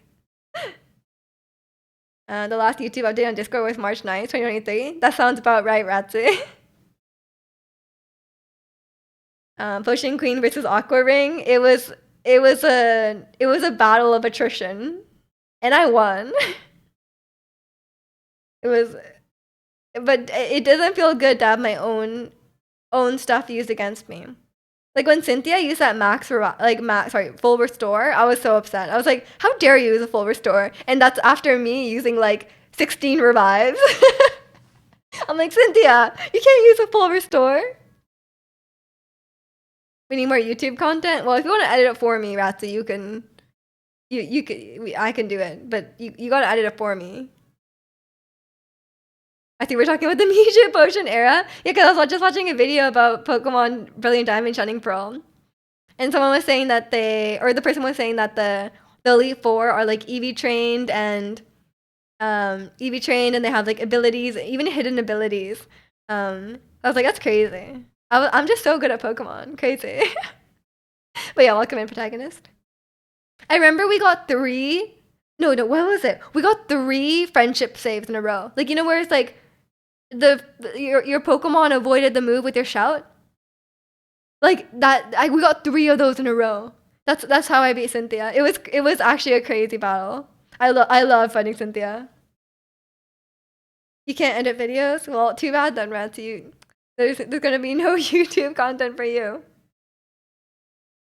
You just have to watch it live. It's kind of the same thing. Also, by the end of my YouTube career, if you could call it a career, I kind of just stopped editing videos because I realized I could just clip a part of my Genshin stream and that's fine. Like, I was like, why does that get more views? And I guess it's just Genshin diff. Your Pokemon topped it out so you wouldn't feel sad. True, we got that too. But the one where you missed, like, I remember getting 3rds in a row. It's crazy. We missed great videos, like your first one. Oh god. That was probably like the most low quality video ever. Maybe just too good. Like, how dare you? The changes I made to your team against me. That was also an iconic battle. If you guys don't know the story, I was building like a team for like I was doing like a viewer battle stream and I was building teams. And protagonist was like, "Oh, I can just build your Pokemon for you," because I had like he like spammed the tournament in Pokemon Scarlet Violet to have like infinite money. So he was like, "Oh, I could just like buy the vitamins for you." So I was like, "Chill. Okay, nice." So then he built the team for me, but I told him specifically, I was like, "Oh, you don't need to change the Terra types because like it's fine, like it's a lot of work to change the Terra types, so like don't bother with it." But he changed the Terra types anyways, to like defensive typing. And when I battled him, I ended up using that against him because I was like, I think he was like using a Pokemon that was strong against mine, and I Terra'd because it was like strong, and that actually like won me the battle. But it was really like a digging your own grave situation. Was Magikarp and Sword and Shield? Yes. Of course. How could Magikarp not be in Sword and Shield? But yeah, it was basically like protagonist gave me a gun and I shot him with it. But that was funny. Happened twice and all I have is to myself, blame to myself for over preparing. It really is, really. It made my team better than it needed to be. Oh yeah, my Magikarp mistake was like it's like the video is like my first time playing Pokemon or something like that. It's somewhere in there. Because it was literally my first time playing Pokemon. Like I knew nothing about it. Like I didn't even know about the gym challenge. And I thought the gym challenges were always that hype. But then I went to play Diamond and Pearl, and then like the gym battles in previous Pokemon games are just like you just show up to this random guy's building and you just fight him in an empty room. Like no one's there. Like you just fight him. And then in Pokemon Sword and Shield, there's like a huge crowd in a huge stadium. It's like so hype. So it's like it was very disappointing. Once you play Sword and Shield first, going to other Pokemon games and doing the gym battles is so disappointing. You're like, wow, like this is really underwhelming. Cause like even if I know a lot of people have mixed feelings about Sword and Shield, but you have like I think one thing that everyone agrees on is the gym challenge is really hype in Sword and Shield. And I think that's a very strong aspect of the game. Was that your first time playing Pokemon? I just never played before. I didn't really grow up playing games, so I never played a Pokemon game. Obviously knew about Pokemon, like I knew Pokemon existed as like a game franchise, but I did not, I didn't play. Because I didn't have it, like I had a DS, but I never played any Pokemon on it. Um, my band, yes. No, no, no. Um, yeah, you just have to, like I said before, just be friendly. Don't be weird. And you're totally welcome to chat. Just when you first come into stream, just say like hi. Like hi, how are you? Stuff like that. This is really my most favorite moment from being in your community. It's pretty iconic, honestly. That was a great viewer battle, and I think I've gotten better at battling. Cause like I think back in the day, I wouldn't have known to utilize that. But I've been watching a lot of Wolfie. Even in the battle against what's her name, Gita, the champion in Scarlet and Violet, I actually swapped my Pokemon I never do this, by the way. I always just use one. Like I only swap if a Pokemon dies or if they're in between Pokemon. And I play in like switch mode, of course. But I actually swapped when she did a move, and I like to like what they do in like Pokemon where they swap the Pokemon to like absorb tank the hit. I was like, I actually did it. I was like, that's crazy. I swapped into a Pokemon that had like levitate, and then she did earthquake. So I was like, damn. I felt so proud of myself. I was like, that's crazy. DS chat or whatever those chat rooms were called. There's chat rooms on DS. Do you mean Picto chat? She's grown so much. I really have. I went from not knowing what a gym challenge was to being the best battler in all of Galar. Not actually. We should do a Pokemon Showdown versus chat. No, that is gonna be so sweaty. Pokemon Showdown is way too sweaty. To be fair, the only reason we had like even somewhat equal battles in Pokemon when I do Pokemon viewer battles is I literally made a team with like 6 legendaries on it, and then I had people fight it. Cause like I'm making up for a lack of skill with pure stats. Um, 3, 2, Suitor, let's go, Suitor. Um, Picto chat is great. I'm a huge Picto chat enjoyer. It's not really like a chat room. You have to be like physically near the person to send something, right? Considering I was being sweaty in the viewer battle and you still beat me. Yeah, I actually had a moment of strategy there. You're right. You're right. In that one, I was trying to be strategic, but I don't generally do stuff like a defensive. I don't generally do I think one thing I don't do, I don't normally do like setup moves too much. And I don't really do like I don't do like defensive maneuvers, you know? But I've started kind of doing it, but when you're playing like the normal when you're just playing through like the normal campaign of Pokemon, like you really don't need to do it. Like unless you're like really underleveled, you don't really need to like ever like swap out a Pokemon. You're pretty good just like spamming a super effective move on the same Pokemon and then letting it die and then going to the next Pokemon, you know? It's like mostly fine. Especially in Sword and Shield. Like I was very much carried by Zacian. Like yeah, constantly. Like I'm just like just hit Behemoth the blade and you can just you could just win. It's just like a win button. Next community day, if I win a marble, do you do Pokemon Showdown?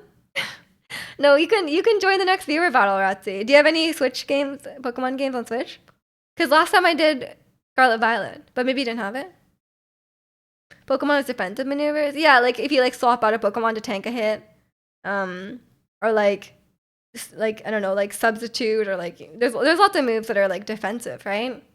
But I generally don't do that. I just attack. I attack and then I heal and then I attack and I heal, or just keep healing. I'm also a big fan of in when I do like not against other people because you can't use items, but um in in like the actual game, like I'm definitely a fan of PP stalling.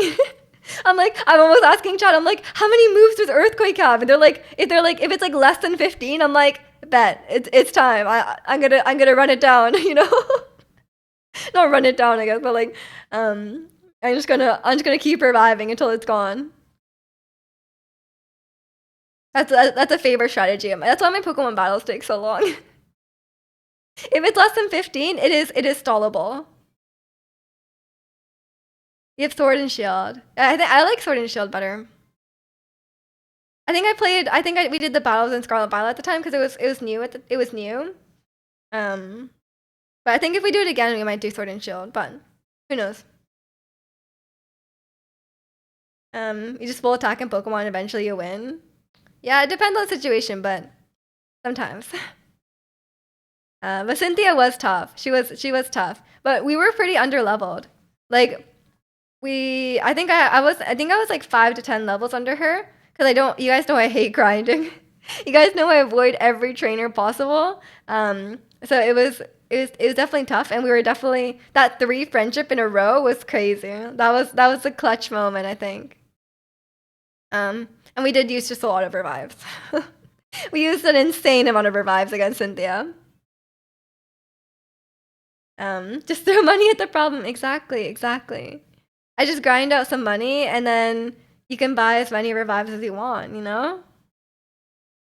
Eventually. I mean, technically you can beat every Pokemon by PP stalling their entire moveset. Like that could be possible.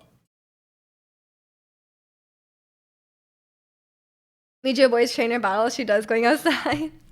Exactly, exactly. I hate I love the new like the new way of doing the trainer battles. We have to actually consent to the battle because I'm like I didn't consent to fighting you. Like it's like I either fight you, I can't run away once I'm there, and then like the only way to get out of this battle is to completely lose and lose your money. Like I didn't consent to this.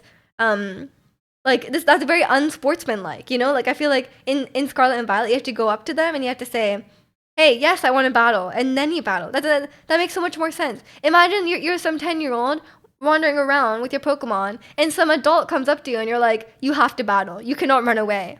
Like you have to battle me, and if you lose, give me your money." Like, how is that fair? Like, come on. I feel like we should have a choice to this, you know? but they consented to losing and paying you. That's not how consent works. You need both people to consent. You know? Like I didn't ask to battle this guy. You know? I guess technically I walked past him and maybe considered that's considered like you're agreeing to the battle, but there's no other option. Like I have to walk past this person if I want to progress, you know, in life. So I don't think that's fair. I like the new way of doing it where you can choose to battle the people if you want to. Youngster Benjamin goes, then I just stealing Major's lunch money. He did, he did.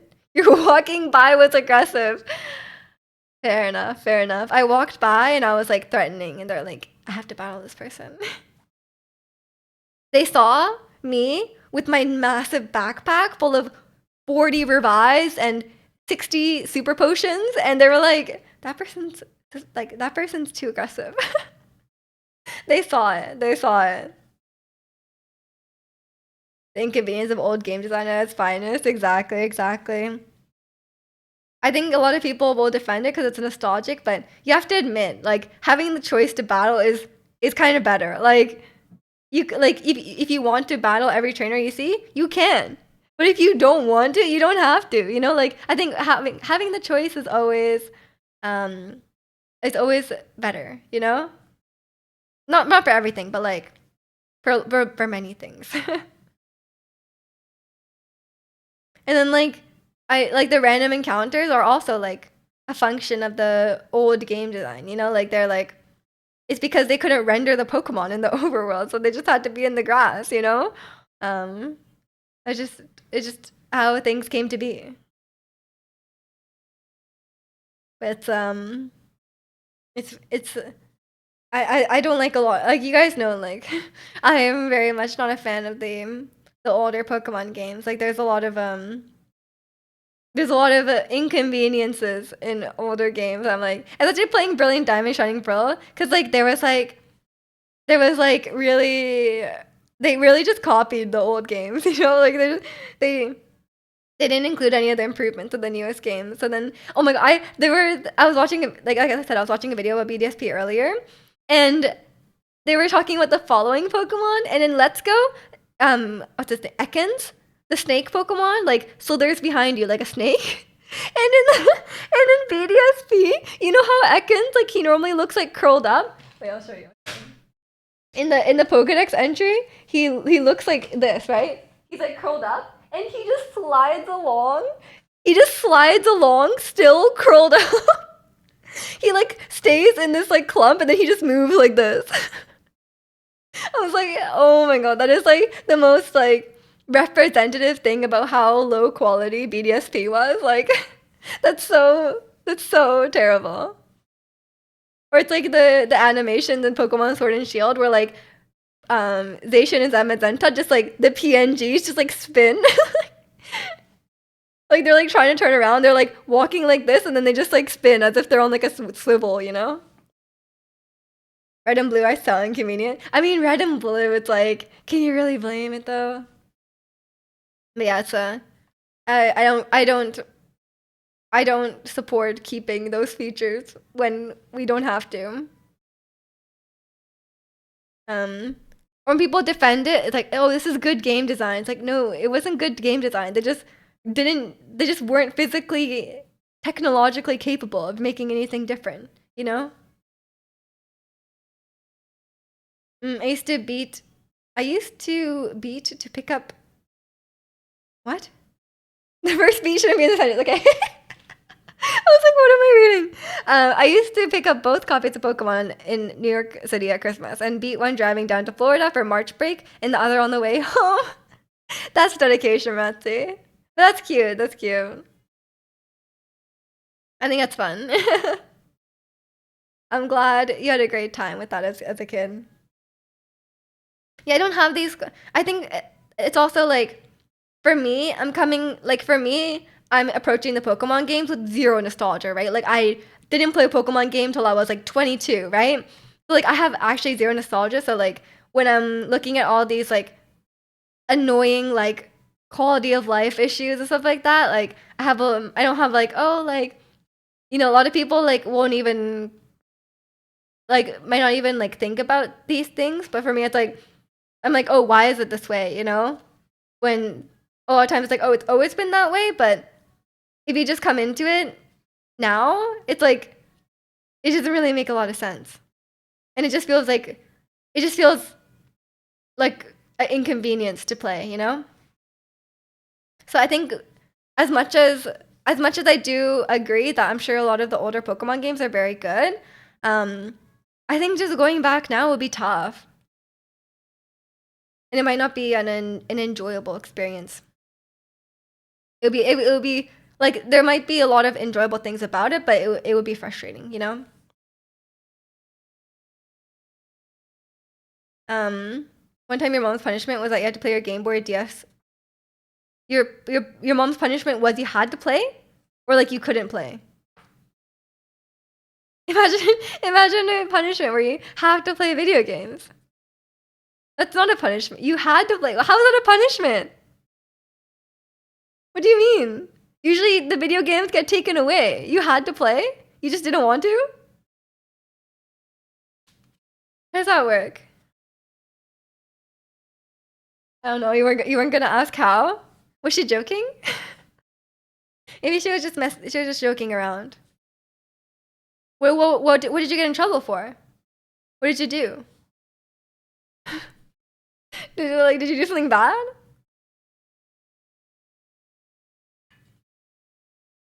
I literally never got punished as a child for like I got in trouble as a child, but like my mom never did stuff like, oh, like no TV time or like no internet or something. Like she never like took stuff away as a punishment, or like she never was like, oh, you're grounded. I literally never had that.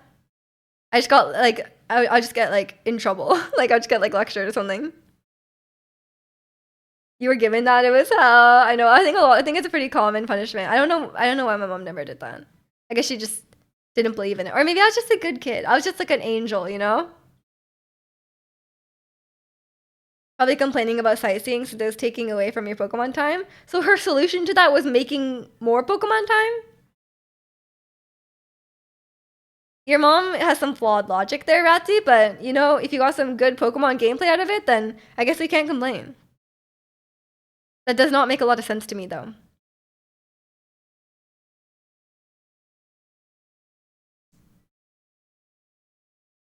That's okay. We'll take it. We'll take it. I think if I had to play a older Pokemon game, I think like Gen 7. Like maybe like the newer ones. I don't think I could ever go back like really old. Like I don't think I could ever go back to like obviously not like Red and Blue. Like no one plays Red and Blue these days, but like even like the older remakes, stuff like that. I don't know if I would ever be able to enjoy it. I think maybe if they make another. I enjoyed playing Kanto. I think I really enjoyed playing Let's Go. Um, for like the Kanto region and stuff like that. I think that was fun. So if they make another Let's Go game for Gen 2 or something, then I would be down. But I don't think I'm gonna play Arceus because I don't know. Arceus was way too grindy for me. Like I know a lot of people really enjoyed the open world aspect and like the dodging and like the throwing Pokeball and stuff like that. But to me, it felt quite clunky. One, it felt quite clunky, and two, it was way too grindy. Like I was like trying to progress the story, and then it was like trying to get me to do the research rank. But you guys know I'm not someone who like I only catch the Pokemon I'm gonna use on my team. So I don't go out of my way to like catch like a million Pokemon. So like when I had to grind for the levels, I was grinding for like an hour and a half just catching the same Pokemon over and over again. So I was like, it was just not fun for me. I think it's also because I don't have like a very like completionist play style where I'm like just catching a bunch of stuff just for the sake of it or whatever, or like battling Pokemon for the sake of it. So I ended up with a huge grind. And for me, it's too. I don't enjoy the grindy aspect of the game, and the story is not very strong. And I feel like the story and the characters were not very strong, and that's something that like in Pokemon Sword and Shield, the story is not strong. Don't get me wrong, but the characters are good. The logic was I would eventually complain about playing your DS. Did that happen though? You waiting for the new Legends game? Yeah, I think it was a great step forward for Pokemon. to like change up the gameplay, but it's just not, yeah, it's just not for me. Like I don't have a problem with the game aside from like the glitches and the performance issues and stuff like that. I didn't have an actual, and I guess the story maybe. But I would say like the gameplay loop was just not enjoyable for me. So I think it just is how it is. But a lot of people really liked it, and I understand why. Legends was fun, got me back into Pokemon, so I had a ton of fun. Yeah, I think it just really depends, like, if that core gameplay loop, like, resonates with you and you have fun with that. But for me, I'm like, I have to catch more Pokemon, like, come on. So you guys know how I feel about that. When I had to complete the Pokedex and Sword and Shield, that was torturous. Your siblings complained, but you didn't. So you didn't learn your lesson at all. We love to hear it. Yeah, it's I think I would enjoy like the next Let's Go game or the next mainline Pokemon game though. I'll have to see. Like I feel like Scarlet and Violet. It's like as much as I had fun with Scarlet and Violet, don't get me wrong, but like giving them money for that, like giving them $80 or $90 for that, like feels so bad. I'm like, I feel like I just shouldn't. Like I feel like I should not give them money for that game, you know? And welcome in Iconic. Hope you're doing well today. You didn't have anything to do yesterday, so you played games for 12 plus hours. I guess no lesson was learned. Yeah, it didn't work out. Played games for 12 plus hours? What did you play, Ratsi? Plus the DLC expansion? That is my most regretful purchase. I have a lot of regretful purchases on Switch. I will say, number one, the Pokemon Scarlet Violet expansion. I didn't even play the Teal Mask or whatever. No, sorry. The Indigo Disc. I didn't even play it.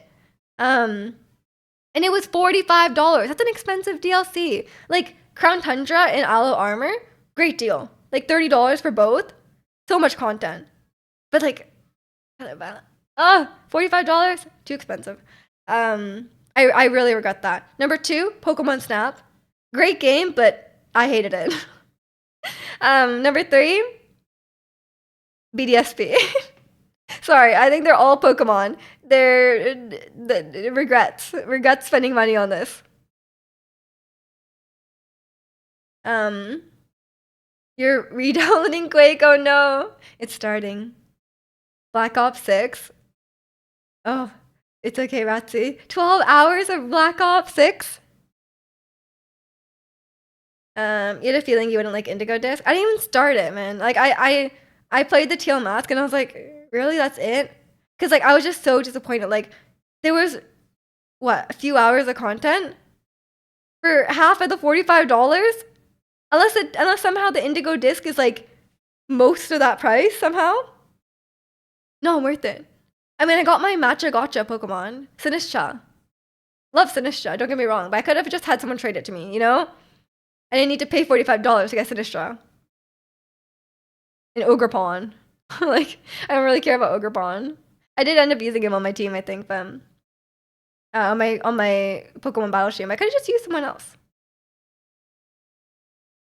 Guess it's time to play that $45 DLC. I don't even want to. Funny how it's all Pokemon. It says something about the quality, doesn't it? My Switch Buyer's Remorse game is Age of Calamity. I can see that. I just watched the cutscenes on YouTube. Because I played the demo and I was like, I don't like this. So, well, yeah, what are your guys' Switch Buyer's Remorse? Because I feel like it's quite common. Wait, let me look at my my Switch game.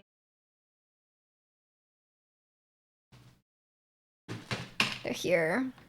Switch Buyer's Remorse with the Paper Mario remake. Oh no. Did you get anything for Black Friday or Cyber Monday deals? You bought a lot of games. I mainly bought just like household supplies. I bought some coffee. I bought like half a year's worth of coffee. I bought some of my skincare products that were on sale. Yeah, I just there was kind of stuff like that. I didn't buy any. I bought some Christmas gifts, but that's not for myself. I didn't buy any games. I bought Terraria recently. But that was not a Black Friday deal. That was just like Steam autumn sale or winter sale or something. I'm guessing it's winter sale. You're just buying a Switch? Oh no. I guess if you didn't use it enough, that's a pretty big buyer's remorse. It's part of the gaming experience. You'll eventually play a game that isn't good. Yeah, I agree. But I feel like I'm trying to be really careful about Switch games, especially because they're so expensive. And like, because if I buy like an indie game that I don't like, it's like $15, whatever. Like that's fine. I don't mind. But if I buy like every Switch game for me is $90, so I really have to be careful. And welcome in, Gravy. Hope you're doing well today. You Switch buyers remorse was probably Mario Golf Super Rush. Oh no. US Smash Bros. Not good. Oh no. Got some vitamins and protein powder for like 40% off. Nice. For me, I actually got rid of a lot of the games that I don't play. Like I pawned some off onto my uncle. I think I gave one to Chris. But yeah, Pokemon Snap, definitely. I did not enjoy it. I thought it would be like a fun game taking pictures of Pokemon. Focus. It would be like a fun game taking pictures of Pokemon, but it was not. It was like a puzzle game, and I was like, this is terrible. I was like, you guys know how I feel about puzzle games. For me, also Ring Fit. Oh no, Ring Fit. $115. Played it once. But I actually use the Ring Fit controller as a Pilates instrument. So I guess I'm getting some use out of it. But $115. I just didn't know there would be so much running in Ring Fit. I like the muscle part, but do I like running in this in place? No. Smash Bros. The interesting choice. No, I could totally see it because like if you for a lot of these like that's the reason I haven't bought Mario Kart because I'm like great, I'm sure it's fun, but like if you don't like playing enough, like if you don't play it enough, right? Then it's not really worth it. Bought 6 months worth of sunscreen. I bought also 6 months worth of sunscreen, but I bought it in Japan. Got some new sunscreen.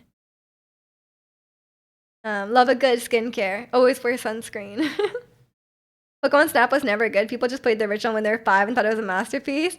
Okay. I thought I was just missing something. But I'm glad I feel validated with that. Thank you, Dive. Because I thought it was bad. Because I just like I played through when you play through one, it's kind of fun to take pictures, and then it's like, oh, you didn't get enough of these pictures. Time to replay the level like 4 times. I was like, like doing it once, fun. Should it be a full price game? No. This game should be like $30-$40, I would say. So that's also a problem.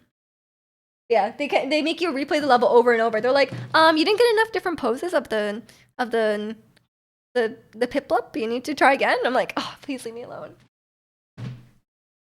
Yeah, Ring Fit is 110 or 115 because it's like the game. Like a base Switch game is like $80, right? And then you have to buy the Ring Fit controller as well. So and the leg strap. But I did end up using the leg strap for soccer, which is kind of fun. Or Switch Sports Soccer. How much money do I need to invest monthly for a Wednesday stream of Baldur's Gate 3? There's no number for that. I'm sorry, Ratsy. There's no price in the world that would make me do that. You don't even like running forward. Exactly. Mario Kart is 1,000% a game. It's better if you have a group of friends. Exactly. Which I don't have. No, I just feel like even if you would play it sometimes with like friends, like I feel like I wouldn't get enough value out of it for like $90. You know, like if like unless your group of friends is like really into Mario Kart and like you're playing it like weekly, like are you really getting enough value out of Mario Kart? I forgot I got Mario Kart. Oh no, is that your Switch? Is that your Switch buyer's remorse, Gravy? That's the reason I still have, because everyone's like, why don't you have Mario Kart? Like that's like everyone has Mario Kart. I'm like, bro, I'm gonna play Mario Kart for like 2 weeks and then I'm gonna leave and then I'm never gonna play it again. Except like to play with like my family, you know, like or like to play like to play it once every like few times a year kind of thing, you know? Is Ring Fit good? I didn't like it. personally, but a lot of people do. So it really depends. For me, it's just like there's too much running. And then I feel like it's loud. Like if I'm just running and I'm like stomping on the floor, like I feel like it's a bit annoying. Um,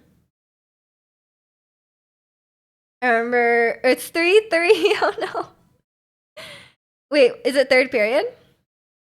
You remember playing Mario Kart with Meiju? Oh yeah, me and Protagonist did a Mario Kart race on Mario Kart 7 on DS. And and I'm pretty sure you like lapped me. I don't know. Can't remember. I'm pretty bad at Mario Kart. I'm like, you've never seen someone so bad at Mario Kart, you know? Like I always get like stuck on the wall and I have to like reverse. And welcome in remix. If you're doing well today. You and your friends used to do Mario Kart every time we get together. Mario Kart still wasn't worth it. Oh no, that's a scathing review. Connects are challenging. Oh, too much running. Miju doesn't like working out. Yeah, I mean I don't like running. I think just I like the like they make you do like squats and stuff. That's fine. But like running, so much running. Maybe I'll give it another shot though. But I think it'll be annoying for my neighbors. Maybe. I'm sure you did love me. You need to try racing Gwen though, Protect. Did you end up racing Gwen on Stats Mario Kart night? Because Gwen is crazy at Mario Kart. I remember falling off Rainbow Road so many times in the beginning. I'd still fall off Rainbow. I'm not good at Mario Kart. You still fall off Rainbow Road every time you get a mushroom? Yeah, sometimes I'm like not like there's not enough like I'm sometimes I'm like mushrooms are kind of a detriment, you know? Golden mushroom on Rainbow Road is a death sentence. It really is. It really is.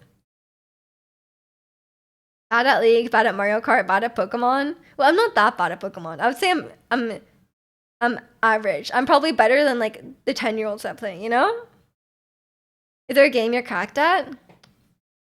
Is there a game I'm cracked at? I'm like pretty good at resource management games, I was saying. Pretty good at Stardew Valley. I don't know. Switch Sports, Shambra, you know, got pretty high level. Pretty good at Wild Rift with the diamond player on Wild Rift. Don't know. So that is League of Legends. Doesn't Gwen play online? She does. She does. She plays online and wins online.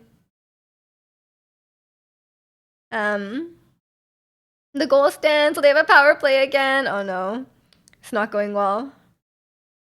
You're pretty decent at Mario Kart. You only lose to the ringers who go around dominating Twitch lobbies. Gwen would probably smoke me. Yeah, it's like you could be like good. You can be like good in terms of like when you meet up with a group of friends, you always win, kind of good. But being online good is a whole different story. It's a different game over there. Resource management games, the Factorio. That's definitely that's on my wish list for sure.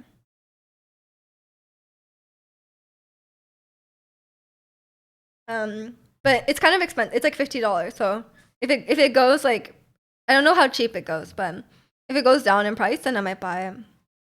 I was watching my favorite YouTuber. I don't know if he can still count as my favorite YouTuber because I haven't watched him as much recently. But one of my favorite YouTubers, Floydson, he was playing Factorio with his wife, and it looked quite fun. It looked quite fun, and she seemed like she was having a fun time too. So maybe it's a good choice. When I saw Ringer that goes around lobbies. Yeah, she said she played in like a Twitch, like when she watched Twitch, like she would watch some Mario Kart streamers and play with them. But then I think she got like too good or something. Like she couldn't play with them anymore because like she was just too good. Your friend got you into it, and then he showed me circuits, and I quit. I heard it's quite complex. I don't know if I'm gonna. I don't know if it'll be too complex. Cause like sometimes it's like some games are just like way too over the top. I'm like, please, like, like it doesn't need to be this complicated, you know? Like I don't. If I have to do math, like, come on. Or like what else? Like I started Terraria, but I know Terraria can get quite complex, so I don't know how it's gonna go. But I've just started, but we'll see. But I always see like Stardew players playing Terraria. So I just assumed it was like kind of similar, but who knows? Just a math circuits are just confusing. Oh no. I guess we'll have to see. Factorio seems very programmer oriented. Okay.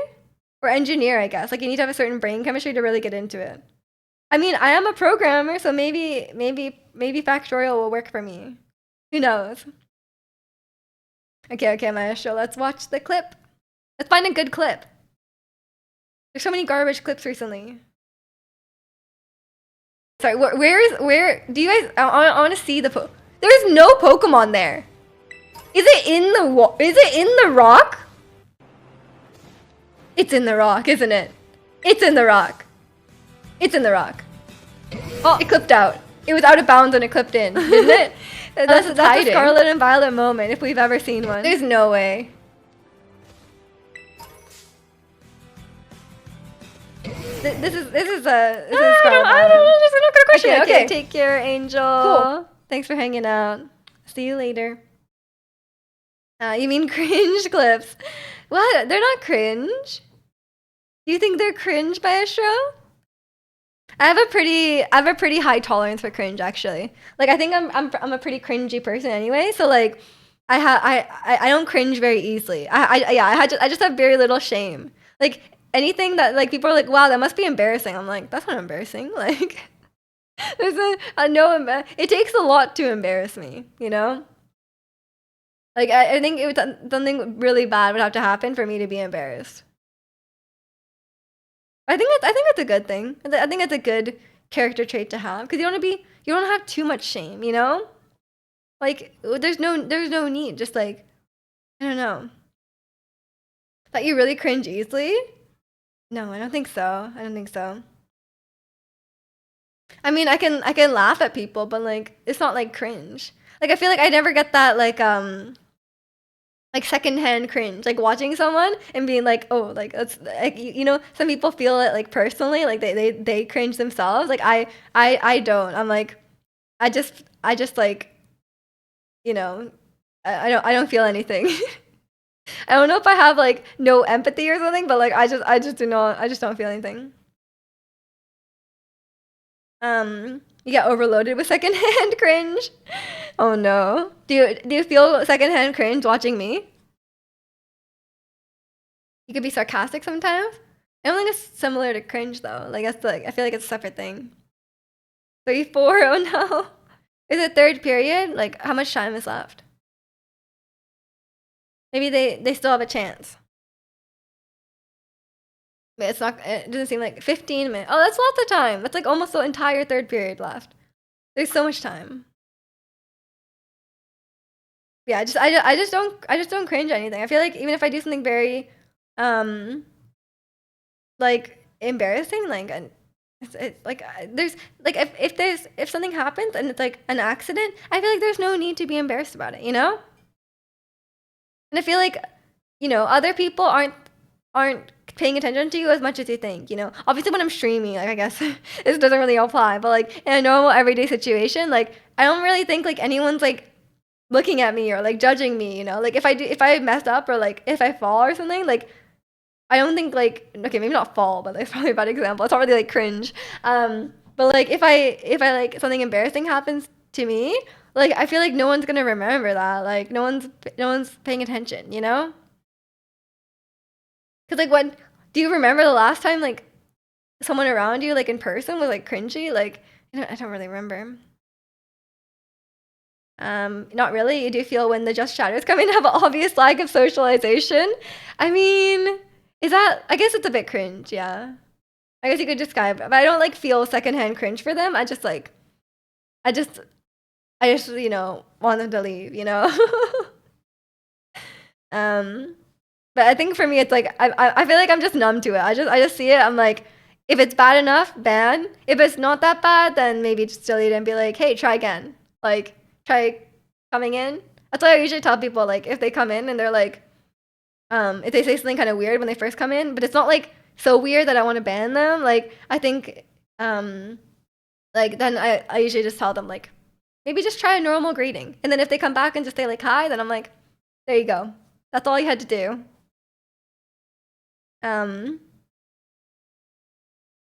You're judging me all the time. Well, I guess that's different on stream.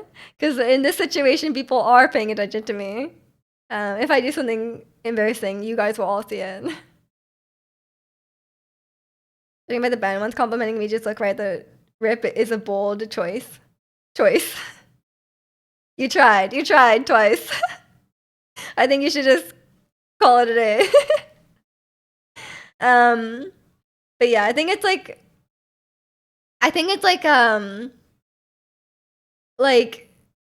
yeah, when they come in, it's like if someone says like, oh, like hi, like you look pretty, that's one thing. I'd be like, oh, thank you, but like, you know, we don't really like. I think it depends on the compliment. Like I think sometimes they're like, oh, nice shirt, or like I like your hair, or whatever.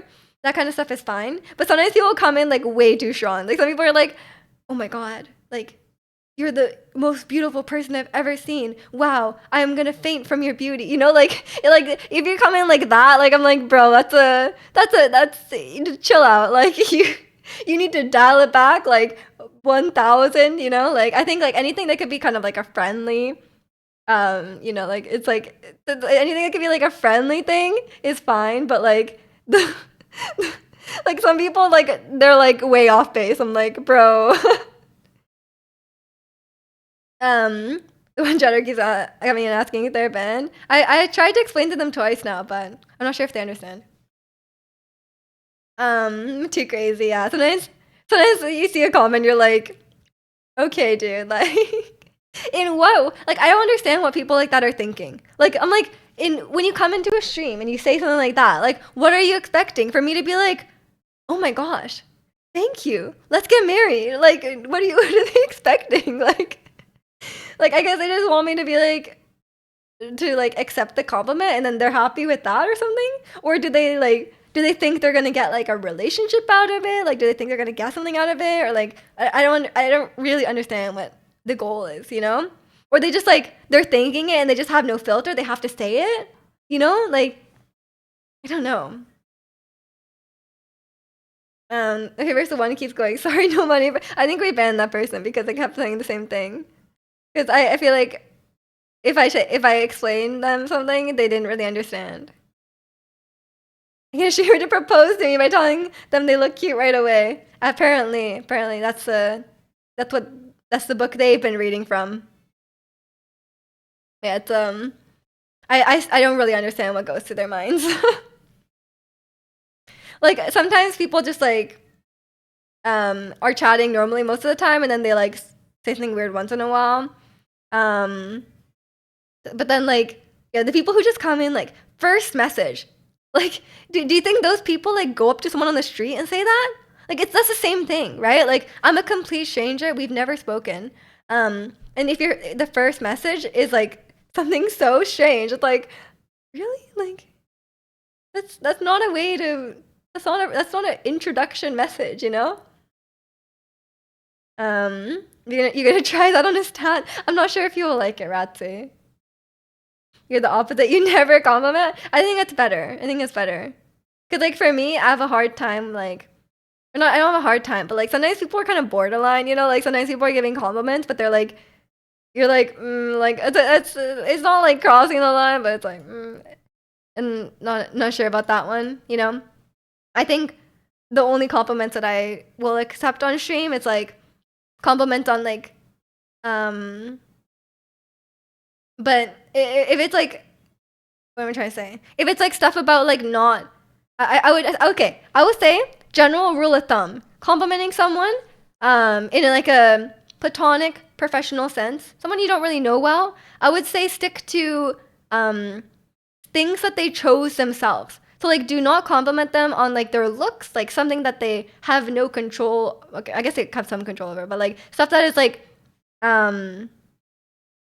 what I have the word on the tip of my tongue, but like stuff like you know like their inherited characteristics, you know, like if don't say like oh you have beautiful eyes or like oh you're so pretty or like stuff like that. If you can compliment someone's like say you can compliment someone's hair, you can compliment someone's choice of clothing. You can compliment their makeup. I don't know. You can compliment like the stuff they have displayed. You know, like wow, I love Pokemon too. Great background, whatever. Stuff like that. I think is always a safe bet. If you're unsure, just stick to stuff that they chose themselves. Yeah, or their personality. Yeah, not in a weird. Actually, if we're just doing like a general thing, I feel like some people might be weird with that. You know, like I think complimenting personality is people might take it the wrong way. Like someone might come in and be like, "Wow, you're the most you're like the most adorable person I've ever." Yeah, some people say that kind of stuff like that. You know, maybe if we're trying to give advice to people who might not know, like maybe that's not the best one. The ones I hate the most are like you should smile more type of compliments. Oh my god, yeah, same, right, gravy. Like the ones that are like condescending, like like when people compliment you, but they're like condescending about it. Like that is the worst. Like that is the worst. Compliment major on their outfits, and even I feel like it's approaching the line. No, I think that's totally fine. Like you just be like, oh, nice shirt. I think there's a difference between like as long as they're saying like, oh, that's a nice shirt versus like or like you have a great style or something like that versus like wow you look so hot in that shirt. You know, like there's like you know don't you know you gotta choose the right path. Not saying you have ever done that, Ratsi, but I'm just saying for like general people who may not who might misinterpret that. Nice giant good atama. Exactly. I got a lot of compliments on the good atama actually. um You have a very bubbly person. Yeah, I think stuff like that is fine. Like, oh, you're very nice. Like stuff like that is fine. Sometimes people make like people can make compliments on personality creepy though. Like, don't underestimate people. They will. Compliment the moose plush. Yeah, someone needs to compliment the moose plush. No one. I guess it's hard to see. Maybe it's because it's smaller, and the background is less focused. When did you last water the plant? Actually, Zirconian, I watered the plant on Friday. I gave it like I gave it like half a liter of water, and it's very happy about it now. But the time before that was maybe I think Jack said he watered it in September, so that might have been the last time. Because I definitely did not water after I got back from Japan until Friday. So it might have been 3 months, but it's okay. That plant can survive on the surface of Mars? It can. I don't know how it's alive. It gets watered like only every few months, and it's like, it's fine. Like, it's totally fine. It doesn't look happy. It's happy, Nancy. You just don't know. It just doesn't smile much, you know? You should tell it to smile more. You should have told your brother to water it when you're in Japan. He doesn't live here. He's gonna drive all the way to my house just to water my plant. I don't think it needs to be watered that often. I think even if I watered it like once a month, I think it'd be quite healthy. But I don't even do once a month, so maybe on the first of every month I should water it. You should train the weakness out of it. I've trained the weakness out of it. I have.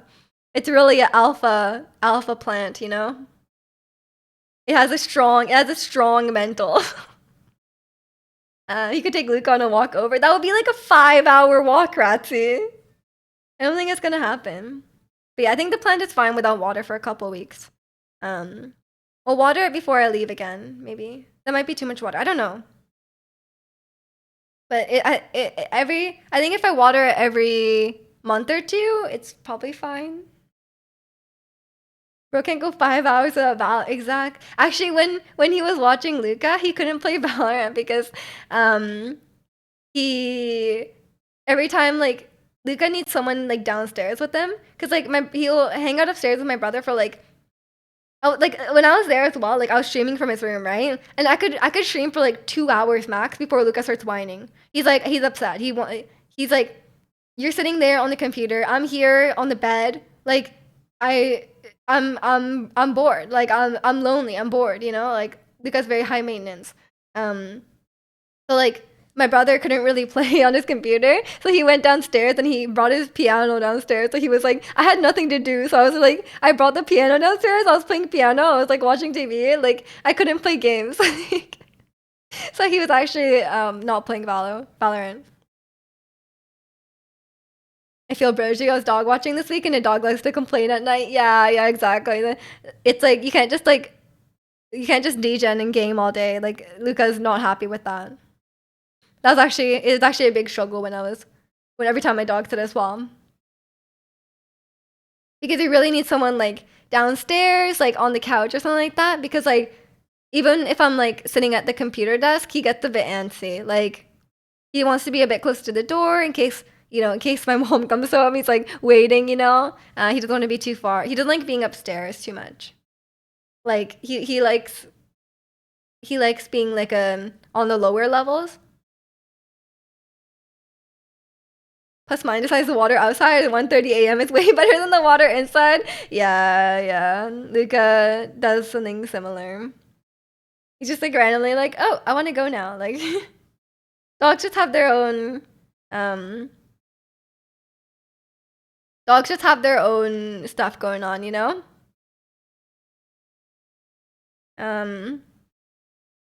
What is going on? What is my brother saying? He's talking about some Amazon package. We'll see. We'll see. What is he talking about? The package was delivered. What package? What package are you talking about? But yeah, it's I actually had a thing with my Amazon package recently where they left it in front of my front door. And I'm like, how do they get in? Like my building has very very strong security and stuff. I'm like, where is that? Like I don't. Oh, he's talking about my I got that on Thursday. What is he talking about? He's talking about my alarm clock. I got this like I got one of those lights that lights up at a certain time of day. And I got that arrived on Wednesday. So I don't know what he's talking about now. maybe he just got the notification or something. But yeah, I got this alarm clock light that like it's supposed to like slowly light up until like it's supposed to like simulate like a sunrise, you know? So it's like it slowly lights up until the time you're supposed to wake up. But for me, like the light kind of wakes me up. You got Nintendo Alarma. I did not get a Nintendo Alarma. I don't know what that is. But yeah, I got like but sometimes it wakes me up a bit early because like so now I changed it to light up like 15 minutes before I want to get up. So like if it wakes me up a bit early, it's fine. Because like before it woke me up like 30 minutes. Like 30 minutes early, and I'm like, man, I need that 30 minutes of sleep. Like, leave me alone, you know? But it actually is kind of nice. I do feel more refreshed when I wake up. It's a lot easier to get out of bed because I'm like, it feels like there's like I know it's on a sunrise, but like it's not like completely dark in the room, you know? Like it feels kind of nice. You nearly got one of those clocks? I kind of like it, but I haven't used it for long enough to really confirm or deny, you know? But yeah, we'll see how it goes. I haven't been using the alarm feature on it because I just want the alarm on my phone, but you can just have the lights. But yeah, sometimes I guess it depends how deep I'm sleeping. Sometimes the light wakes me up, but sometimes it doesn't. Sometimes I just wake up on them with the alarm. But then, like when I wake up with the alarm, it feels nice that it's already brightened. You know. They're probably pretty good at our latitudes. Winter can be rough. Exactly. It's hard to get out of bed in the winter. But yeah, it is quite nice, Gravy. It's like, especially if you live somewhere where it's quite dark when you wake up, it can be hard to get out of bed early. But I've kind of lived here for like 26 years without having that, and I did fine. But it is kind of nice. It is kind of nice. You just stare into your flashlight once I get for a second. Do you actually? You wake up and then you put the flashlight in your eyes? That's strange, Ratsy. You can't English today? I have been having I've been working overtime, Ratsy, reading your typos. And I've gotten most of them. But I feel like I deserve a raise for this. It's because of your what did you say you were playing? Call of Duty? You're playing something. Y'all thought Ratu was normal up until this point. Yes, it's yeah, that's true, that's true. If anyone was gonna flash a flashlight in their eye in the morning, that is so strange. I don't even know what to say to that. I mean, maybe you should just get the light, Ratsu. Maybe you should just get the clock. The one I got is called it's Cozy clock. It's on sale right now on Amazon. Maybe you should just get that clock instead. You know, I'm a fancy light releasing alarm clock. It was like $30. Maybe you should give it a shot. It's so funny. And this is you learn something new about human nature every day, you know? Maybe you should be studied. Sure, my eyes. Yeah, it's probably not good for your eyes either to put a flashlight in your eyes. Yeah, maybe just get the clock. There you go. That's my recommendation. It's called the Cozy alarm clock. And it just works with an app. Your corneas are scorched. I think so. Yeah, it's not the best. I have to go pretty soon, by the way. I'll probably leave it in 10 minutes. Because I don't want to be late. My aunt is always early. She's an early person. She always shows up like 10 minutes early. So I gotta be ready for that. I don't know where we're gonna go for lunch. What should I eat? Kinda want some soup. Can't wait to miss Miju. You missed me already, protagonist. Don't lie. But I'll be streaming again on I'm still streaming on Wednesday, but this is my last just chatting stream for a bit. You need to make dinner, you've been procrastinating something fierce. Well, you can procrastinate 10 more minutes and then you have no way to procrastinate anymore. Unless you keep playing Quake. You did download Quake. If you ain't 10 minutes early or late, oh god. You're just putting on a brave face, oh no. Just chatting in England feed Jack. Oh god. I don't know what the Wi-Fi situation will be like. You need pretty strong Wi-Fi to stream. But yeah, it's I did stream from a hotel in Ireland once, so I guess it's okay. You could just stream from your phone. Stream from spoons. Oh god. That would be actually really funny. Stream from spoons. Do you mean oh god? I don't know. Remember the island stream with the fancy mirror? Oh, yes, the fancy mirror in the bathroom. Where you wave at it and then a light turns on? Something like that, right? I love that mirror. I want that mirror in my house. Think you remember that stream? The island stream? Probably. That was the only time I've really streamed away from home, aside from streaming at my mom's house. I don't think I've ever streamed with another person. I don't think I've ever streamed with another person, in person. I've streamed with the stat, virtually, but, I've never streamed, with another person physically here, I'm pretty sure. I still haven't, I have not done that. Nothing is stopping you? Wouldn't I just yap over everyone who tried to stream with me? Would they be able to speak? Jack can be the first stream guest in person? We'll see. Luca not a person? He is, by definition, not a person. But yeah, I realized yesterday that, the first stream, back, technically on the Wednesday is Christmas Day. And I feel like it feels a bit too degenerate. It feels a bit too degenerate to stream Genshin on Christmas Day, so I probably won't stream till on the weekend. I'll just stream on the 28th. I think that would be better. And then we can stream Genshin on New Year's Day instead. I mean, maybe that's what Jesus would have wanted. Genshin. Genshin Impact. Oh god. Let me fly over to Canada. Oh god. Why am I saying oh god to everyone joining the stream? That's like my first reaction. Like I don't know what it is. I guess I just hate everyone. um, as a vegan, we're all persons, man and beast. Okay, sorry. Luca's a person too. Luca for Prime Minister 2025. He'd sweep. Justin Trudeau would not stand a chance. Stay tuned for the special Patagonia shop stream with me and Michu. Oh, the Patagonia shop stream, where Zirconian buys out the entire store. I won't be able to catch a stream after Wednesday until December 29th. That's okay. I think my first stream back will be 28th. You hate me? Thanks, bestie. I don't know why that's my first reaction to everyone joining me on the stream. Maybe I just have a trauma on this. I don't know. 4-4, by the way. What? Jack is slacking. He didn't inform us about this goal. That's pretty exciting. Maybe I'll go into overtime. How much time is left? Yeah, we'll see who.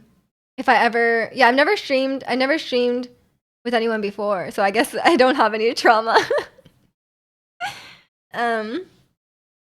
You just got it for a second. It's 4-4. Oh no, Jack left his post.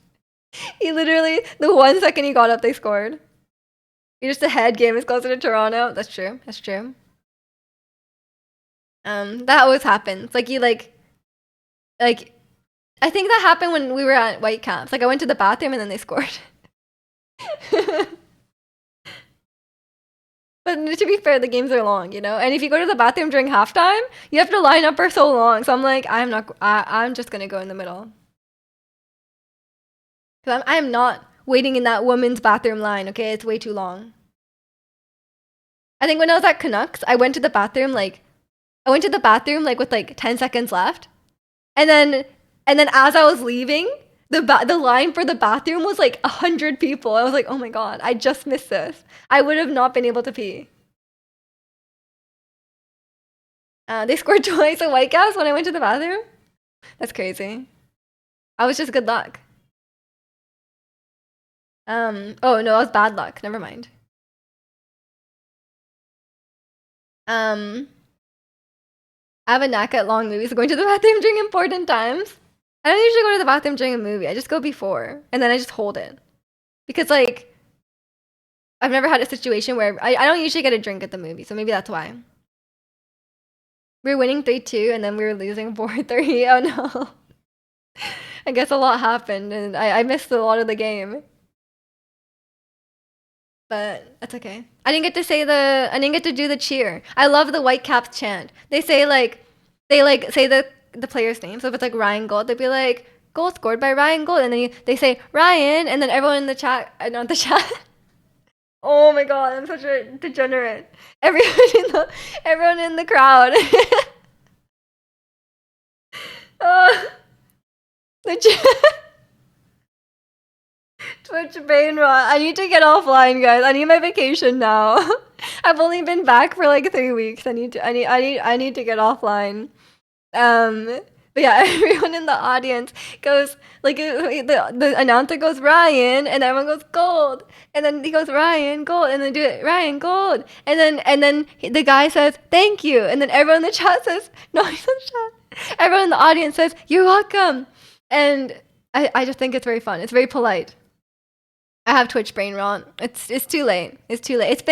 I've been streaming for almost 4 years now. On the 19th, it'll be 4 years. That's a long time. I didn't realize. Wait, is that right? Yeah, 4 years. That's crazy. I welcome in Ping. Thanks for laughing at my pain. You're just on vacation. I was. Not having US Thanksgiving off was rough on me too. My brain rotted. At the bachelor's degree? It is. That's a long time. That's crazy I've been streaming that long. I think it's my longest running, like... I'm usually a pretty, like... I kind of, like, drop hobbies pretty quickly. So this is, like, I've really stuck with this, you know? But I think I found my calling, you know? Just yapping for a few hours, like... I'm Streaming is, I think, a great hobby. I was made for this. I think I'm probably slowly losing all my social skills, you know? All I do is talk to chat, so like I'm just used to having like one-sided conversations all the time, so maybe I'm just gonna become like a degenerate, but that's okay. And welcome in Watery or Booze. Hope you're doing well today. But I can't believe it's been so long. We'll see how long it goes. All the more reason to fly over. Oh god. Are you gonna help with my social skills, protagonist? Am I getting a crash course? Who needs social skills? I feel like we all do. Okay, I can't wait for the boot camp. You've lost longer than most streamers to do this as a hobby. Yeah, actually, a lot. I made a lot of when I first started streaming. I would it was pandemic, right? So I would watch a lot of streamers, and pretty much like 90% of the streamers that became friends with stopped streaming. Only a few are still streaming. Like I've known Bunny since the start. I know Maria still streams, and that's about it. Like I guess a stat as well. But he was streaming long before I did. Um, your engine's about to be yapped to pieces. She is. She is. And welcome in, Melon. Hope you're doing well today. So let me renew my passport. Oh no. Should be TBD. Okay. I mean, Vancouver is a great place to visit. When Media started streaming, she met a lot of streamers. Now she's left with chat. I know. Am I inked? No, I am not. When I first started watching streamers in 2016, there's maybe one those streams who didn't go full time outside of Michu. Yeah. I think it's a lot. I mean, it's fair enough. Like it's kind of like a time consuming hobby. I think a lot of people just do it for a bit and then they stop, right? But I've talked about this before, but I would never go full time because I'm too frugal. And it's like way too like when I first started streaming, I was trying a lot to like build up my stream and everything, and like grow as a streamer and stuff. But now I'm kind of just like happy where I'm at. I think like there's an like once you have like a base and once we have like a decent community, right? I don't really have to worry about like growing it further. I'm pretty like I feel like it's pretty chill now. And we just have like a good time chatting. And now I just kind of stream when I have time. And obviously I have a lot less time now when I first started. So I think that was the key. I think that was the key to continuing streaming for a long time because like I think just like the fact that I cut back my streaming hours, I think definitely really helped. Because I think I wouldn't have been able to keep that schedule for a very long time. Because I stream like 4 days a week for like 4 hours at a time for like 2 years straight. I didn't take like any breaks, but I think the being able to keep it, being able to keep the longevity was definitely like cutting back the hours. Especially as I started working full time, like it was not sustainable, right? So now it's like I think streaming less, but continuing to stream is better than trying to stream too much and burning out. Yes, time commitment seems good for you. It is. And I think like things will change as my life changes, but there's always a way to make time for it. But it might just be less time than before. It might be a different amount of commitment as before, but as long as it works out, you know. I do enjoy it. You don't know if that question was received the way intended. I thought you were asking if I had tattoos. I'm from Canada. Working full time plus doing anything is rough. I know. Yes, Canada. But yeah, especially I wouldn't be able to do this if I wasn't working from home as well. Like doing it commuting would be really tough. Especially I wouldn't be able to stream on a weekday. I think.